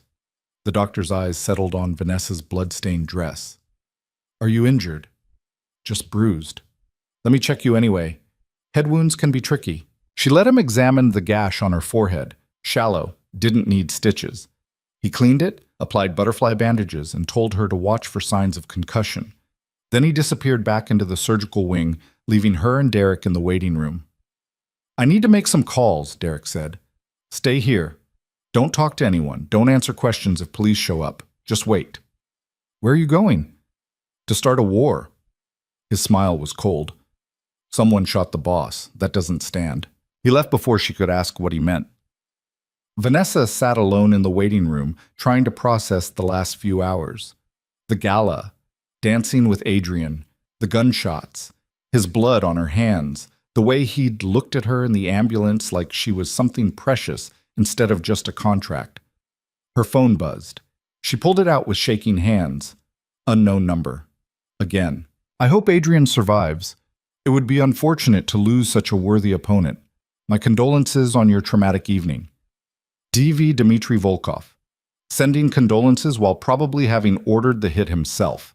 Rage flooded through her, white-hot and clarifying. She typed back before she could think better of it. "Come near him again and I'll kill you myself." The response came immediately. Such fire. Adrian chose well. "We'll speak again soon, Mrs. Ravel." She wanted to throw the phone across the room. Wanted to scream. Wanted to find Volkov and make good on her threat. Instead, she took a screenshot of the messages and forwarded them to Derek. His response was one word. "Good." An hour crawled by. Then a nurse appeared and led Vanessa through sterile hallways to a private room where Adrian lay hooked up to monitors and IVs. He looked smaller somehow, vulnerable in a way she'd never seen. The machines beeped steadily, tracking his heartbeat. 10 minutes, the nurse reminded her, then left. Vanessa pulled a chair close to the bed and took Adrian's hand. His skin was cool, fingers limp. "You scared the hell out of me," she whispered. "Throwing yourself in front of bullets like some kind of action hero. That's not in the contract, you know. The deal was 1 year of fake marriage, not dying for each other." His fingers twitched in hers. "I saw the laser sight," she continued, talking just to fill the silence. "On your chest. I didn't think. I just pushed. And then everything went crazy and you were bleeding and I thought..." Her voice broke. "I thought I was going to lose you before I figured out what the hell this thing between us actually is." "It's complicated," Adrian rasped. Vanessa's head snapped up. His eyes were open, clouded with pain and medication, but focused on her. "You're awake." "Hard to sleep with you yelling at me." His attempt at a smile came out as more of a grimace. "How bad?" 2 bullets. They got them both out. Doctor says you'll live." She squeezed his hand tighter. "Why did you do that? Cover me like that?" "You're my wife." It's a business arrangement. Is it? Adrian's eyes searched hers. Because I'm pretty sure business arrangements don't involve taking bullets for each other. Vanessa didn't know how to answer that. Didn't know how to explain that somewhere between the restaurant and the ambulance, the lines had gotten blurred beyond recognition. Volkov texted me, she said instead. Sending condolences. I told him I'd kill him if he came near you again. Adrian's laugh turned into a cough. You threatened Dmitry Volkov? I was angry. You're going to give me a heart attack on top of the gunshot wounds. But there was something like pride in his voice. What did he say? That we'd speak again soon. I sent screenshots to Derek. Good. Derek knows what to do. Adrian's eyes started to drift closed. You should go home, get some rest. I'm staying. Vanessa. I'm staying. She kept her hand wrapped around his. You threw yourself in front of bullets for me. The least I can do is sit with you for a few hours. Stubborn. You would know. The ghost of a smile crossed his face before sleep claimed him again. Vanessa stayed in that chair for the next 6 hours, ignoring the nurses who told her visiting hours were over, ignoring Derek when he came by with updates she couldn't process. She just held Adrian's hand and watched the monitors and tried to understand when exactly she'd started caring whether he lived or died. Dawn was breaking when Adrian's doctor cleared him to go home with strict instructions about rest and follow-up appointments. Derek had arranged for a medical team to set up in the penthouse. Easier to secure than a hospital room, apparently. Easier to control who had access. The ride back was quiet. Adrian sat stiffly in the back seat, jaw tight with pain he wouldn't acknowledge. Vanessa stayed close, ready to catch him if he collapsed. Stop hovering, he muttered. Stop getting shot, and I will. Not really up to me. Then maybe stop pissing off people with guns. He actually smiled at that. Where's the fun in that? The penthouse felt cold when they arrived, despite the medical equipment Derek's people had already installed in Adrian's bedroom. A nurse waited there. Older woman, efficient, no nonsense. She immediately started checking Adrian's vitals while Derek filled Vanessa in on security updates. Building's on lockdown. No one in or out without clearance. I've got teams sweeping for vulnerabilities. We're also tracking Volkov's movements. He left the city this morning, probably expecting retaliation. He should expect it, Vanessa said. He will get it, but first, boss needs to heal. Derek glanced toward Adrian's room. Keep him in bed. He's going to want to get up, handle things himself. Don't let him. How am I supposed to stop him? You're his wife. Figure it out. Derek left, and Vanessa found herself alone with the nurse, who clearly didn't need her help. She changed out of the blood-stained dress, finally, and showered, watching rust-colored water circle the drain. When she emerged, wrapped in a robe, the nurse was leaving Adrian's room. He's resting. I'll be back in 4 hours to check on him. Call if anything changes. She handed Vanessa a card with a phone number. And Mrs. Ravel? Make sure he actually rests. Men like him think they're invincible until they're not. Then she was gone too, and the penthouse was silent except for the distant hum of medical equipment. Vanessa stood in the hallway, uncertain. She should go to her own room, let Adrian sleep, give him space. Instead, she pushed open his door quietly. He was awake, propped up against pillows, staring at his phone with a frown. You're supposed to be resting, she said. I'm sitting down. That counts? He didn't look up. Derek sent me the security reports. Volkov's gone to ground, but his people are still active. We're going to have problems. Later. Right now, you need to heal. Can't afford to wait. Every hour I'm down is an hour they can move against us. Vanessa crossed the room and plucked the phone from his hands. Tough. You're injured. Derek can handle it. He doesn't have authority to, then delegate it. You've got a whole organization. Use it. She set the phone on the nightstand out of his reach. You took 2 bullets last night. You're allowed to be human for 5 minutes. Adrian's eyes narrowed. Is this you being concerned or you trying to control me? Both. Deal with it. For a moment she thought he'd argue. Then his expression softened. You're different. What? Than when we met. Harder. More willing to fight. He shifted against the pillows, wincing. I like it. Yeah, well, getting threatened by mobsters and watching your husband get shot will do that to a person. The word husband hung between them. She'd said it without thinking, but it felt more real than it had before. Adrian noticed. Is that what I am now, your husband? That's what the certificate says? That's not what I asked. Vanessa sat on the edge of his bed, careful not to jostle him. I don't know what you are. A week ago you were a stranger offering an insane deal. Now you're... She stopped, trying to find words. Now you're someone I almost watched die. Someone who covered me with his own body when bullets started flying. Someone who makes me feel safe and terrified at the same time. That's not an answer. It's the only one I've got right now. Adrian reached for her hand, movements slow and painful. I need to tell you something. About last night. Her stomach clenched. What? I knew there might be an attempt. Had intel that Volkov was planning something, but I thought it would be a business move. Sabotage, blackmail, not direct violence at a public event. His fingers tightened on hers. I should have kept you home. Should have gone alone. Then I wouldn't have been there to push you out of the way. You also wouldn't have been in danger. Adrian, I was in danger the second I signed that contract. The gala didn't change that. She met his eyes.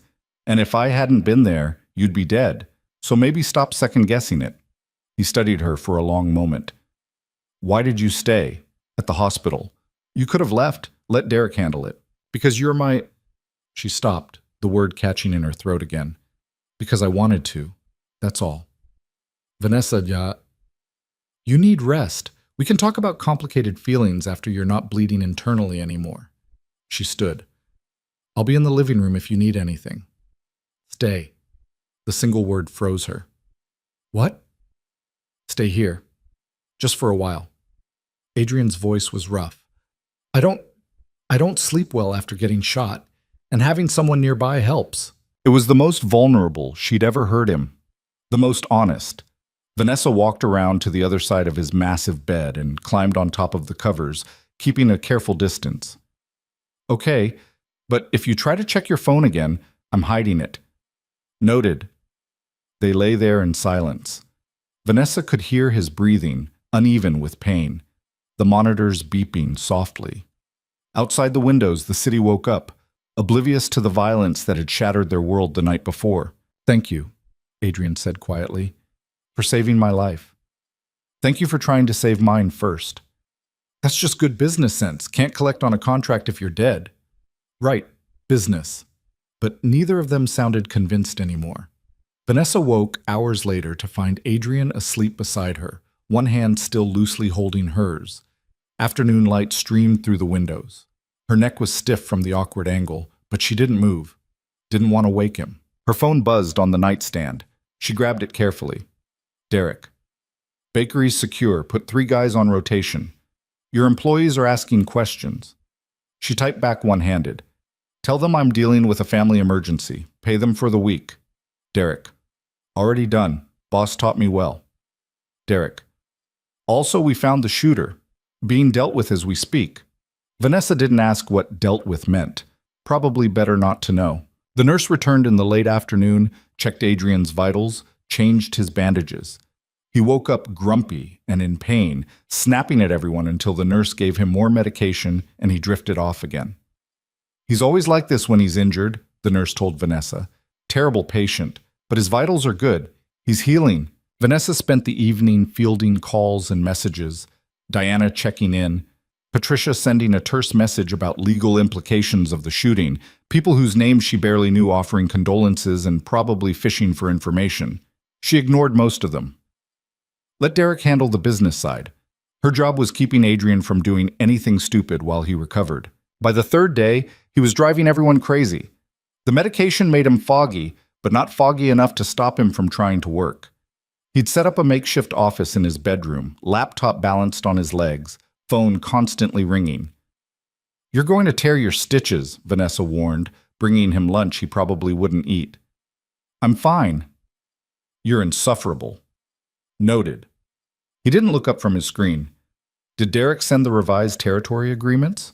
I don't know. I'm not your assistant. You're my wife. Close enough. Vanessa set the tray down harder than necessary. Your wife who's about 2 seconds from smothering you with a pillow if you don't actually rest. That got his attention. Adrian looked up, eyebrow raised. Violent. You're rubbing off on me. Clearly. He closed the laptop with a sigh. Fine. What do you suggest I do instead? Stare at the ceiling? Read a book. Watch TV. Sleep. Literally anything that doesn't involve running your criminal empire from bed. It's not criminal. Derek literally told me they dealt with the shooter. That's code for murder, Adrian. That's code for justice. His voice went hard. The man tried to kill us both. He doesn't get to walk away. And that doesn't bother you? That you can just make people disappear? Should it? He met her eyes. These are the rules in my world. Someone comes at you, you hit back twice as hard. Otherwise, you look weak, and weak gets you killed. That's insane. That's survival. Adrian shifted against the pillows, wincing. Look, I know you don't like this side of things, the violence, the moral flexibility, but it's who I am. It's what I do, and I'm not going to apologize for protecting what's mine. I'm not asking you to apologize. I'm asking you to understand why it scares me. You weren't scared when you threatened Volkov. That was different. I was angry and not thinking straight. Or maybe you were thinking more clearly than ever. Adrian's gaze was intense despite the pain medication. You've got more fight in you than you give yourself credit for. You just needed a reason to let it out. Vanessa didn't know what to say to that. Didn't know if he was right or if she was just becoming someone she didn't recognize. The days blurred together. Adrian healed slowly, complaining the entire time. Derek came and went with updates. Volkov was still hiding, his operations disrupted but not destroyed. Adrian's people were making moves, consolidating power, sending messages. A war was brewing. Everyone could feel it. On the 5th day, Patricia showed up unannounced. You look like hell, she told Adrian, settling into a chair beside his bed like she owned it. Good to see you too. I'm serious, you're pushing too hard. Patricia pulled out a tablet.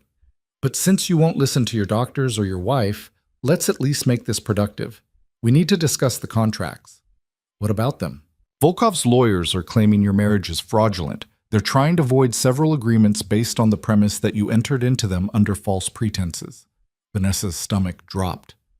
Can they do that? They can try. Won't stick. The marriage is legal, regardless of its origins, but they're going to make noise about it.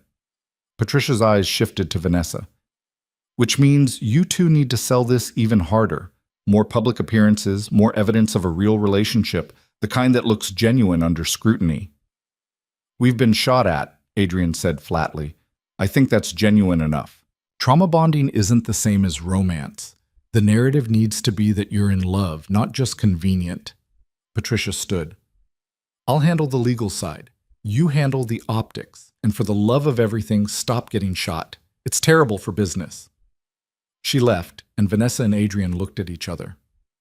More public appearances, Vanessa said, while someone's actively trying to kill you. Us, trying to kill us. Adrian's correction was pointed. You're just as much a target now. How is that supposed to make me feel better? It's not. It's supposed to make you careful. He reached for her hand. I meant what I said before. You're mine to protect, but that only works if you let me. I'm not good at letting people protect me. I've noticed. His thumb brushed across her knuckles. We'll figure it out. One day at a time. It was becoming their mantra, one day at a time, as if that would be enough to get them through a war. By the end of the week, Adrian was mobile enough to be dangerous. He insisted on getting out of bed, against medical advice, and spent an entire afternoon in his study with Derek and several men Vanessa didn't recognize. She could hear their voices through the door, low, intense, planning something she probably didn't want to know about. When they finally emerged, Derek looked grim. It's handled, was all he said before leaving. Adrian found her at the kitchen, where she'd been stress baking to avoid thinking about what handled meant. Smells good, he said, eyeing the cooling cookies. Chocolate chip, basic but effective. She pulled another tray from the oven. Want to tell me what you just planned in there? Not particularly. Adrian, it's better if you don't know. Plausible deniability and all that. He moved closer, still favoring his injured side. But it's necessary. Volkov crossed a line, we're crossing back. When? Tonight. Fear spiked through her. You're not going. You're still healing. I'm not going personally. I'm sending people. I'll be here monitoring from the security room. He took a cookie from the cooling rack. With you. Why does that not make me feel better? Because you're smart enough to know that being here doesn't mean we're safe, just safer. Adrian took a bite, made an appreciative sound. These are really good. Don't change the subject. I'm not. I'm complimenting your baking while acknowledging that tonight's going to be complicated. He set down the cookie. But you don't need to worry. My people know what they're doing. That's exactly what worries me. Adrian pulled her closer despite his injuries, hands settling on her waist. I know this isn't what you signed up for, the violence, the danger, all of it. And I know you're scared, but I need you to trust that I know what I'm doing. I'm trying. That's all I ask. His forehead touched hers, careful of her healing cut. We're going to get through this, together. Vanessa wanted to believe him, wanted to trust that everything would work out. But as night fell and Adrian disappeared into his security room with monitors and encrypted communications, she couldn't shake the feeling that they were standing on the edge of something that would change everything. She stayed in the living room trying to read, trying not to think about what was happening out there in the dark. About the people Adrian had sent to do things she couldn't even imagine. About Volkov and his men and the war that had started the moment Adrian chose her. Hours passed. Midnight came and went.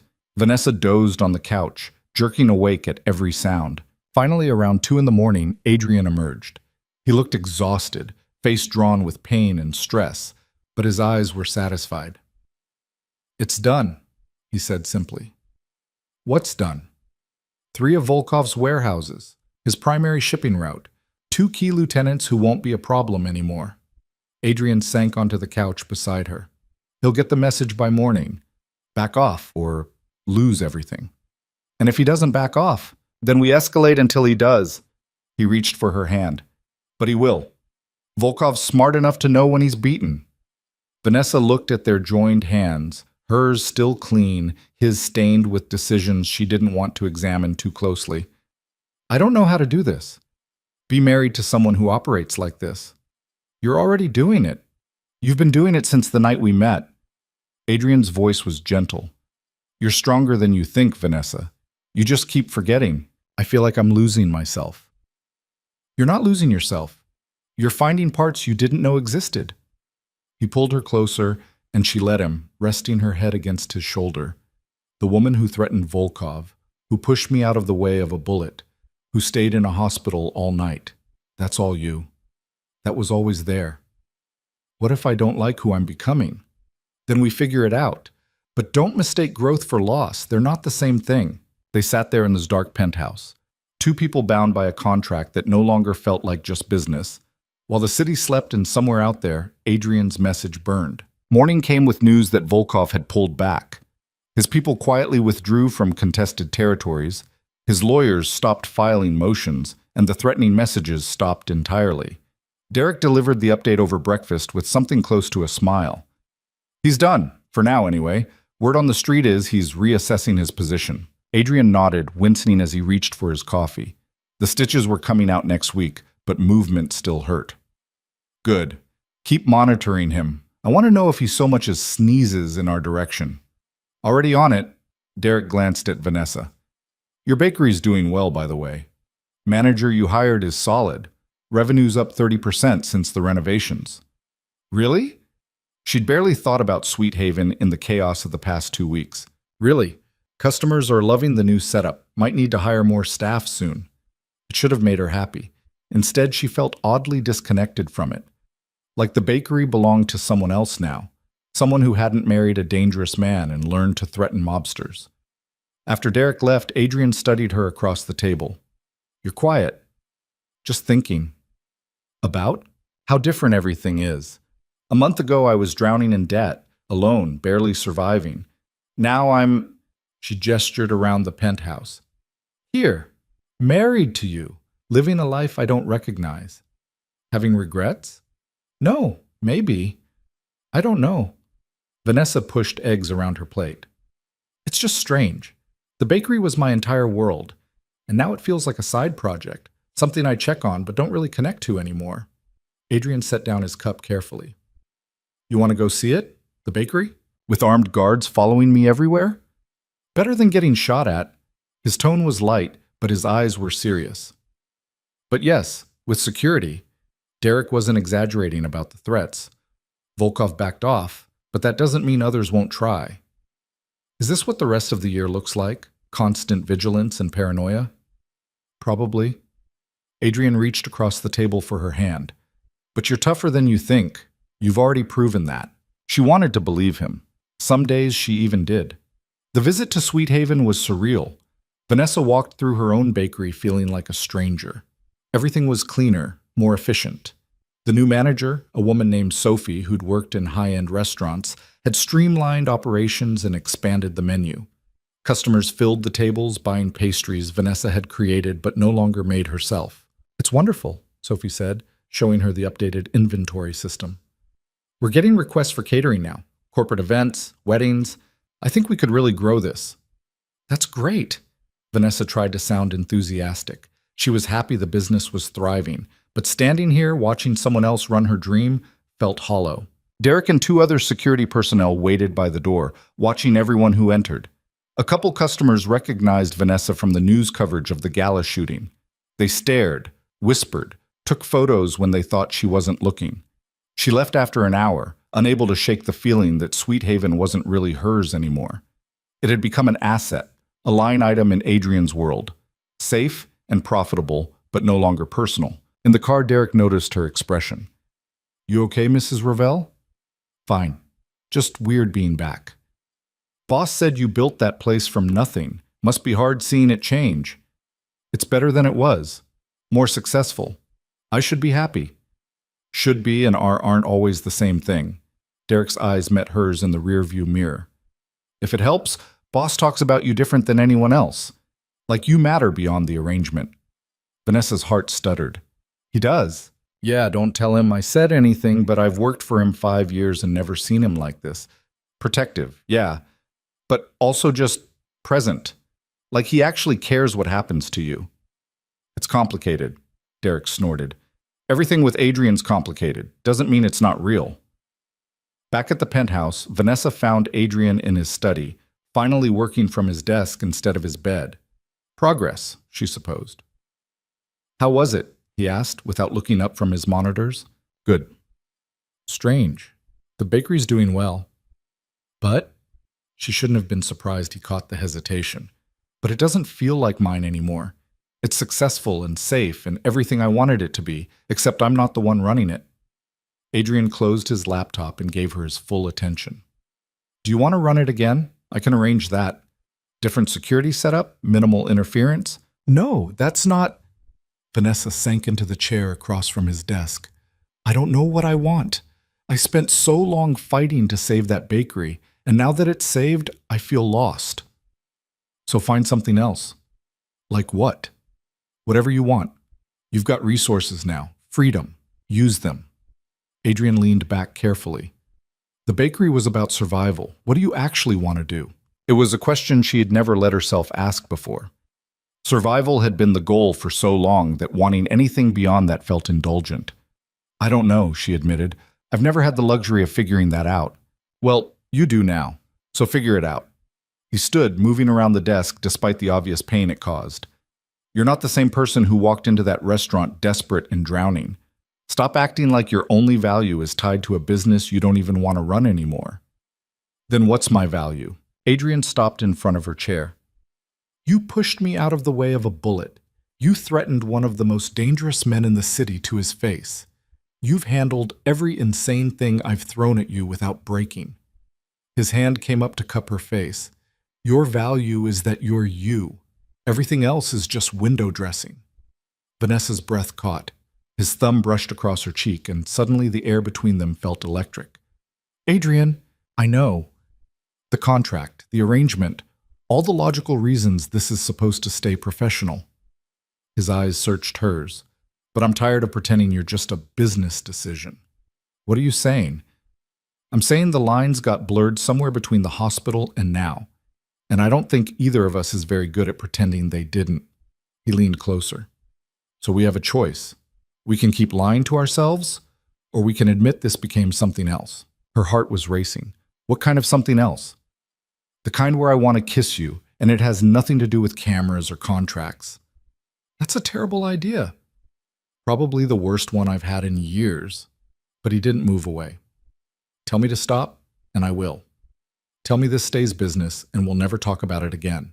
Vanessa should tell him to stop, should maintain the boundaries that kept this safe and temporary, should protect herself from caring too much about a man whose world was violence and danger. Instead, she closed the distance and kissed him. It started gentle, testing, uncertain. Then Adrian's hand slid into her hair and everything ignited. The kiss deepened, turned hungry, became something that had been building since the moment he'd sat across from her in that restaurant and offered salvation. When they finally broke apart, both breathing hard, Adrian rested his forehead against hers.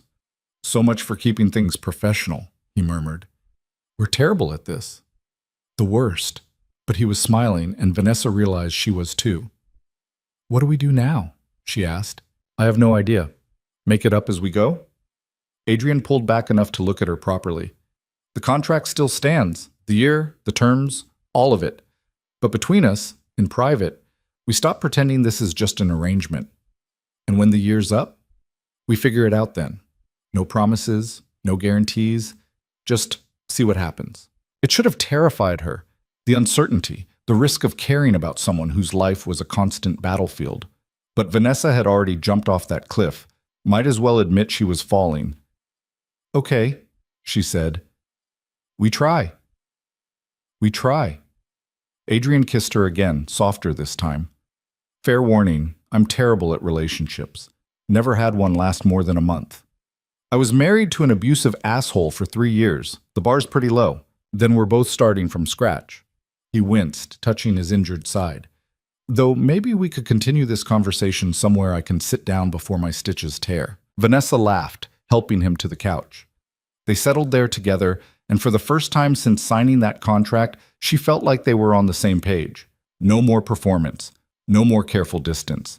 Just two broken people trying to figure out if they could build something real from a foundation of necessity and chaos. The next few weeks passed in a strange new rhythm. Publicly, nothing changed. They still appeared at events, still played the devoted couple for cameras and gossip columns. But privately, everything was different. Adrian was surprisingly tender when he thought no one was watching. He'd pull her close on the couch while working, absently playing with her hair. He'd make coffee the way she liked it without asking. He'd text her random thoughts throughout the day, like he couldn't quite help sharing them with her. And Vanessa found herself opening up in ways she never had before, talking about her parents, who died when she was 19, about her marriage to Marcus and how she'd lost herself trying to fix someone who didn't want to be fixed, about her fears and hopes and all the messy, complicated feelings she'd spent years burying. "You're good at this," Adrian said one night, wrapped around her in his bed, the one they now shared most nights, though she still kept her room for appearances. "Good at what?" "Being real, honest. Most people in my world have so many masks they forget which one's their actual face." His fingers traced patterns on her shoulder. "You don't do that." "I don't know how. Never been good at hiding." "It's one of my favorite things about you." He kissed her temple. "Even when it terrifies me." "Why does it terrify you?" "Because you make me want things I can't afford to want. Normalcy, peace, a life that doesn't involve looking over my shoulder constantly." Adrian's voice went quiet. "You make me wish I was someone else." Vanessa turned to face him. "I don't want someone else. I want you. All the complicated, dangerous, morally flexible parts included." "You say that now. I say it because it's true." She touched his face, thumb brushing his jaw. "I'm not stupid, Adrian. I know what you do. I know you're not a good man by most standards. But you're good to me. You protect people you care about, and you're trying, even when it's hard. That counts for something. You have terrible taste in men." "Clearly." But she smiled. "Though you're a significant upgrade from the last one." "Low bar." "You keep saying that." She kissed him. "Stop comparing yourself to Marcus.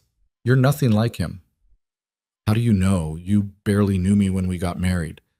"I know because Marcus would have let me take that bullet. You threw yourself in front of it." Vanessa settled against his chest, listening to his heartbeat. "That's the difference. Marcus only cared about himself. You care so much it scares you." Adrian was quiet for a long time. Then, "I never wanted to care about anyone. Caring makes you vulnerable, gives people leverage." And yet, here we are. Here we are, he agreed, breaking all my rules.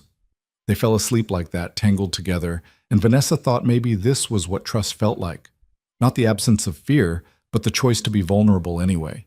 3 months into their marriage, Patricia called a meeting. She arrived at the penthouse with her usual brisk efficiency and a folder full of documents. "We have a problem," she announced, settling into the living room like she owned it. Adrian's hand tightened on Vanessa's. They were on the couch together, closer than strictly necessary. Patricia noticed but didn't comment. "What kind of problem?" Adrian asked. "The good kind, actually. Volkov's lawyers have withdrawn all challenges to your contracts. He's officially backed off. Your business holdings are secure." "That's the problem?" "No, the problem is what happens next." Patricia opened her folder. "You entered into this marriage for specific strategic reasons. Those reasons no longer exist. Volkov's not a threat. Your position is stronger than it's been in years. Technically, you don't need to stay married anymore." Ice flooded Vanessa's veins. She'd known this was coming, had known from the start that the marriage was temporary. But 3 months ago it had been easy to imagine walking away. Now, the thought made her chest tight. "What are you suggesting?" Adrian's voice was carefully neutral. "I'm suggesting you have options. You can divorce now, pay Vanessa her settlement, and move forward with your life. Or, Patricia's eyes shifted between them. Or you can acknowledge that this arrangement has become something else and adjust the terms accordingly." "Adjust them how?" Vanessa asked. "However you want. Extend the timeline. Remove the end date entirely. Make this a real marriage instead of a business transaction." Patricia pulled out more papers. "I've drafted amendments for various scenarios. Your call on which one to sign." Adrian looked at Vanessa. "What do you want?" It was the same question he'd asked weeks ago, but now it meant something different. Not what did she want to do with her life, but what did she want from this? From him. "I don't know," she said honestly. "I came into this thinking I'd serve my year and leave. That was the plan. But plans change." "Yeah, they do." Adrian's hand found hers. "I'm not ready to let you go yet. If you want out, if you want to take the money and run, I'll honor that. But if you're willing to stay, for how long? As long as it works. No timeline, no contract dictating terms, just us figuring it out day by day." Patricia cleared her throat. "If I might suggest, keep the financial protections in place regardless of the emotional arrangement. That way, if things do end badly, Vanessa's secured." "That's smart," Vanessa said. "I'd want that." "Done." Adrian looked at Patricia. "Draft whatever keeps her protected and removes the end date. We'll sign it." "You're sure?" "Once you remove the termination clause, this becomes a standard marriage. Divorce would mean splitting assets, legal battles, all the usual messiness." "I'm sure." Adrian squeezed Vanessa's hand. "What about you?" She should be terrified, should insist on keeping the exit clause, maintaining her escape route. But looking at Adrian, this complicated, dangerous man who'd somehow become her person, she realized she didn't want an escape route anymore. "I'm sure too." Patricia smiled, the first genuine one Vanessa had ever seen from her. "Well then, congratulations on your real marriage. Try not to kill each other." After she left, Vanessa and Adrian sat in silence for a minute. "We just did something crazy," Vanessa said. "We've been doing crazy things since the night we met. This barely registers. Adrian, we basically just agreed to stay married for real." "I know." He pulled her closer. "Having second thoughts already?" "Constantly, but I'm staying anyway."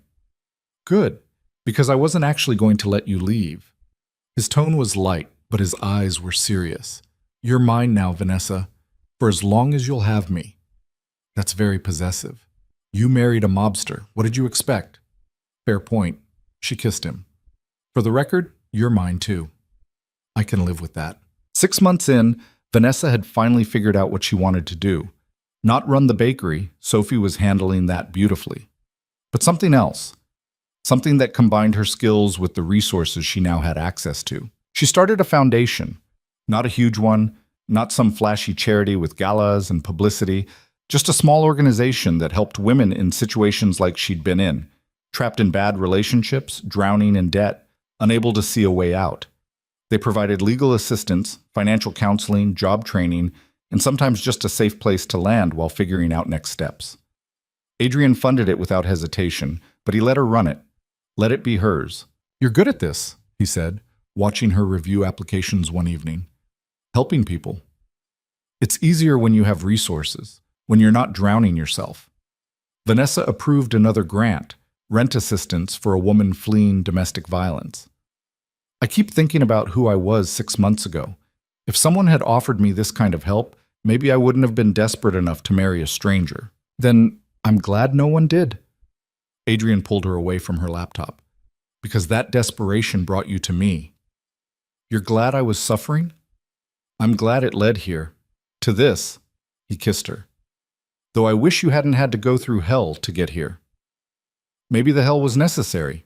Maybe I needed to break completely before I could build something better." It was a thought that had been forming for months. That sometimes destruction was part of creation. That the person she'd been, small, scared, constantly apologizing for taking up space, had needed to die so someone stronger could emerge. She didn't regret Marcus anymore. Didn't regret the debt or the eviction notice or any of it.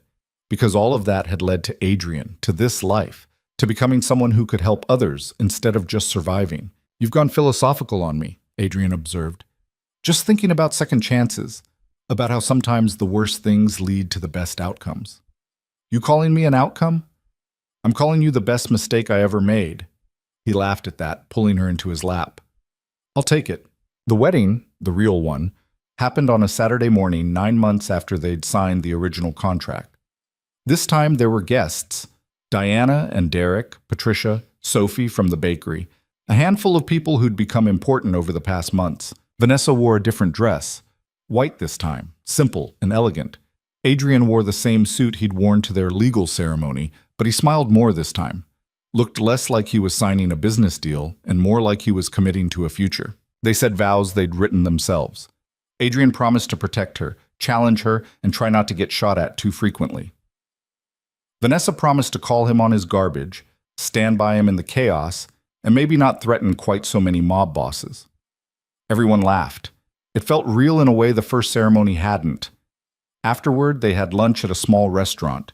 Nothing fancy, just good food and people they cared about. No photographers, no performance, just them. "Happy?" Adrian asked as they were leaving. Surprisingly, yes. Vanessa looked up at him. "You?" "More than I thought possible." He kissed her in the middle of the sidewalk, not caring who saw. "Thank you." "For what?" "For saying yes that night. For staying. For becoming my person." "You're welcome. Though technically you bribed me with $2 million. Best investment I ever made."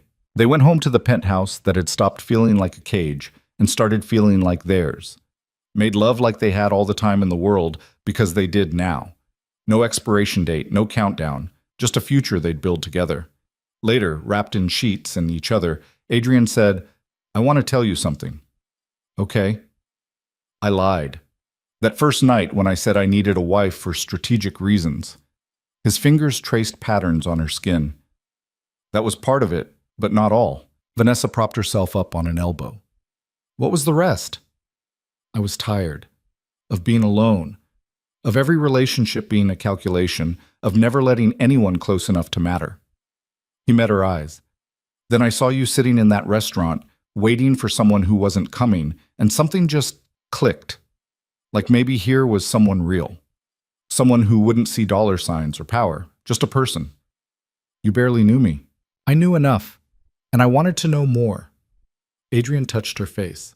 "So I made you an offer you couldn't refuse and hoped you'd say yes." "That's manipulative. Completely. I'm not a good man, remember?" "You're good enough." She kissed him. "And for the record, I'm glad you're manipulative. Otherwise, I'd still be drowning in debt and misery." "See? Sometimes manipulation works out for everyone." "That's terrible logic. It's the only kind I've got." Vanessa laughed, settling against his chest. Outside the windows, the city glittered in the darkness. Somewhere out there, people were struggling the way she had been. But here, in this moment, she was safe and loved and exactly where she needed to be. It wasn't perfect. Adrian still got into dangerous situations that made her heart stop. She still had nightmares about Marcus and bullets and blood on marble floors. They fought sometimes, Loud, intense arguments that ended in either makeup sex or one of them sleeping on the couch. But it was real. Messy and complicated and absolutely real. And somehow, that was better than any fairy tale. The baby came as a surprise 15 months into their marriage. Vanessa had been feeling off for weeks, exhausted, nauseous, emotional. She'd blamed stress from the foundation, which was growing faster than expected. Then she missed her period. The pregnancy test sat on the bathroom counter like an accusation. 2 pink lines, clear as day. She found Adrian in his study, dealing with some crisis involving shipping routes and disputed territory. He looked up when she entered, took one look at her face, and stood immediately. "What's wrong?" Vanessa held out the test wordlessly. Adrian stared at it for a solid 10 seconds. Are you pregnant?" "Yeah." Her voice shook. "I'm on birth control, but apparently not infallible birth control, and I know we never discussed this, never planned for kids, and if you want me to—" "Stop!" He crossed to her in 3 strides, pulling her into his arms. "Breathe. Just breathe." She did, face pressed against his chest, trying not to panic. "Do you want this?" Adrian asked quietly. "A baby? With me? In this life?" "I don't know. Maybe. It's terrifying." "Yeah, it is." He pulled back to look at her. "But if you want to do this, we'll figure it out. If you don't, we'll handle that too. Your choice." "What do you want?" Adrian was quiet for a long moment. "I want whatever keeps you in my life. If that's a baby, then we'll have a baby. If it's not, then we won't. But you need to make the call here, Seth." Vanessa thought about it, really thought about it, about bringing a child into Adrian's world of violence and uncertainty, about becoming a mother when she barely felt like she had her own life figured out, about everything that could go wrong. But she also thought about Adrian's hands, capable of terrible things but so gentle with her, about the foundation she'd built that helped people, about the life they'd created from nothing but desperation and a contract. "I want to keep it," she said. "I'm terrified, but I want this." Relief flooded Adrian's face. "Okay, we're doing this.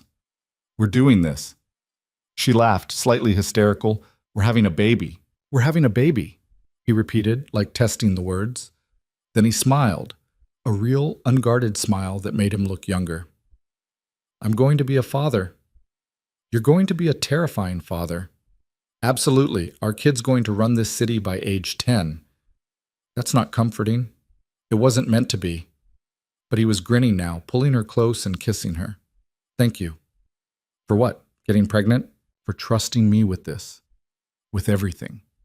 His hand settled on her still flat stomach. "I know my world's not safe, but I promise I'll do everything I can to protect both of you." "I know you will. That's why I'm not running." The pregnancy was harder than Vanessa expected. Morning sickness that lasted all day, exhaustion that made working difficult, mood swings that had her crying over commercials and yelling at Adrian for breathing too loud. He handled it better than she deserved, brought her crackers when she couldn't eat anything else, rubbed her feet without complaint, let her vent and rage and didn't take any of it personally. "You're being too nice," she said one night, 6 months pregnant and uncomfortable in every possible way. "It's suspicious. I'm just trying not to get murdered by a hormonal woman who knows where I sleep." Smart man. "I have my moments." Adrian settled beside her on the bed, one hand on her swollen belly. "How's he doing?" They'd found out it was a boy last week. Adrian had been impossibly smug about it. "Active, won't stop kicking." As if on cue, the baby moved under his hand. "I think he's trying to escape." "Can't blame him. You're terrible housing." She smacked his arm. "Rude. Honest." But he was smiling, watching her stomach like it held the secrets of the universe. "Have you thought about names?" "A few. Nothing's felt right yet. We should probably figure that out before he arrives. We've got 3 months." 3 months goes fast. Adrian's hand moved in gentle circles. "I keep thinking about what kind of father I'll be, if I can do this without screwing him up completely." "You'll be fine." "You don't know that." "I do, actually, because you care enough to worry about it. That's half the battle." Vanessa covered his hand with hers. "We'll figure it out together, just like everything else." "Together," he agreed. "I can work with that." The baby came 2 weeks early on a Tuesday morning. Vanessa's water broke while she was reviewing foundation applications, and suddenly everything was chaos. Adrian went into crisis mode, barking orders at Derek about routes to the hospital and security protocols while helping Vanessa to the car. "You need to breathe," she told him. "I am breathing. You're hyperventilating." "I'm fine." But his hand shook as he helped her into the back seat. Labor lasted 14 hours. 14 hours of pain and exhaustion, and Adrian holding her hand through all of it, letting her break his fingers without complaint. 14 hours of wondering if she could actually do this, if she was strong enough. Then the baby arrived, tiny and red-faced and screaming at the top of his lungs, and everything else disappeared. "He's perfect," Adrian whispered, staring at their son like he was witnessing a miracle. "Look at him." "I'm looking." Vanessa was crying, exhausted and overwhelmed, and more in love than she'd thought possible. "We made that." "We did." Adrian touched the baby's tiny hand, and the screaming stopped. "Hey there, little man. Welcome to the chaos." They named him James Adrian Ravel, James after Vanessa's father, Adrian, because despite everything, she wanted their son to carry that legacy forward. Not the violence or the danger, but the fierce protectiveness and the capacity for change. Derek showed up an hour later, took one look at the baby, and got misty-eyed. "Boss, you made a person." "I'm aware. A tiny person, with tiny fingers." Derek was clearly having a moment. "Can I hold him?" Adrian looked at Vanessa. She nodded. They were both too tired to care about protocol. Derek held James like he was made of glass, and the big, dangerous man's face went soft. "He's perfect. Congratulations." They took James home 2 days later to a penthouse that had been baby-proofed within an inch of its life. Adrian had gone overboard with security, cameras, monitors, a nursery that looked like a fortress disguised as a cheerful room. Vanessa didn't have the energy to argue about it. The first few weeks were a blur of feeding and changing and trying to sleep in 2-hour increments. Adrian was surprisingly good at it, changing diapers without complaint, walking the floor with James at 3 in the morning, learning to function on no sleep. "You're a natural," Vanessa said one night, watching him rock their son back to sleep. "I'm terrified constantly." "Same. But you hide it better." She moved closer, wrapping her arms around him from behind. "Thank you for this. For everything. You're thanking me for getting you pregnant? For building this life with me? For turning a desperate contract into something real?"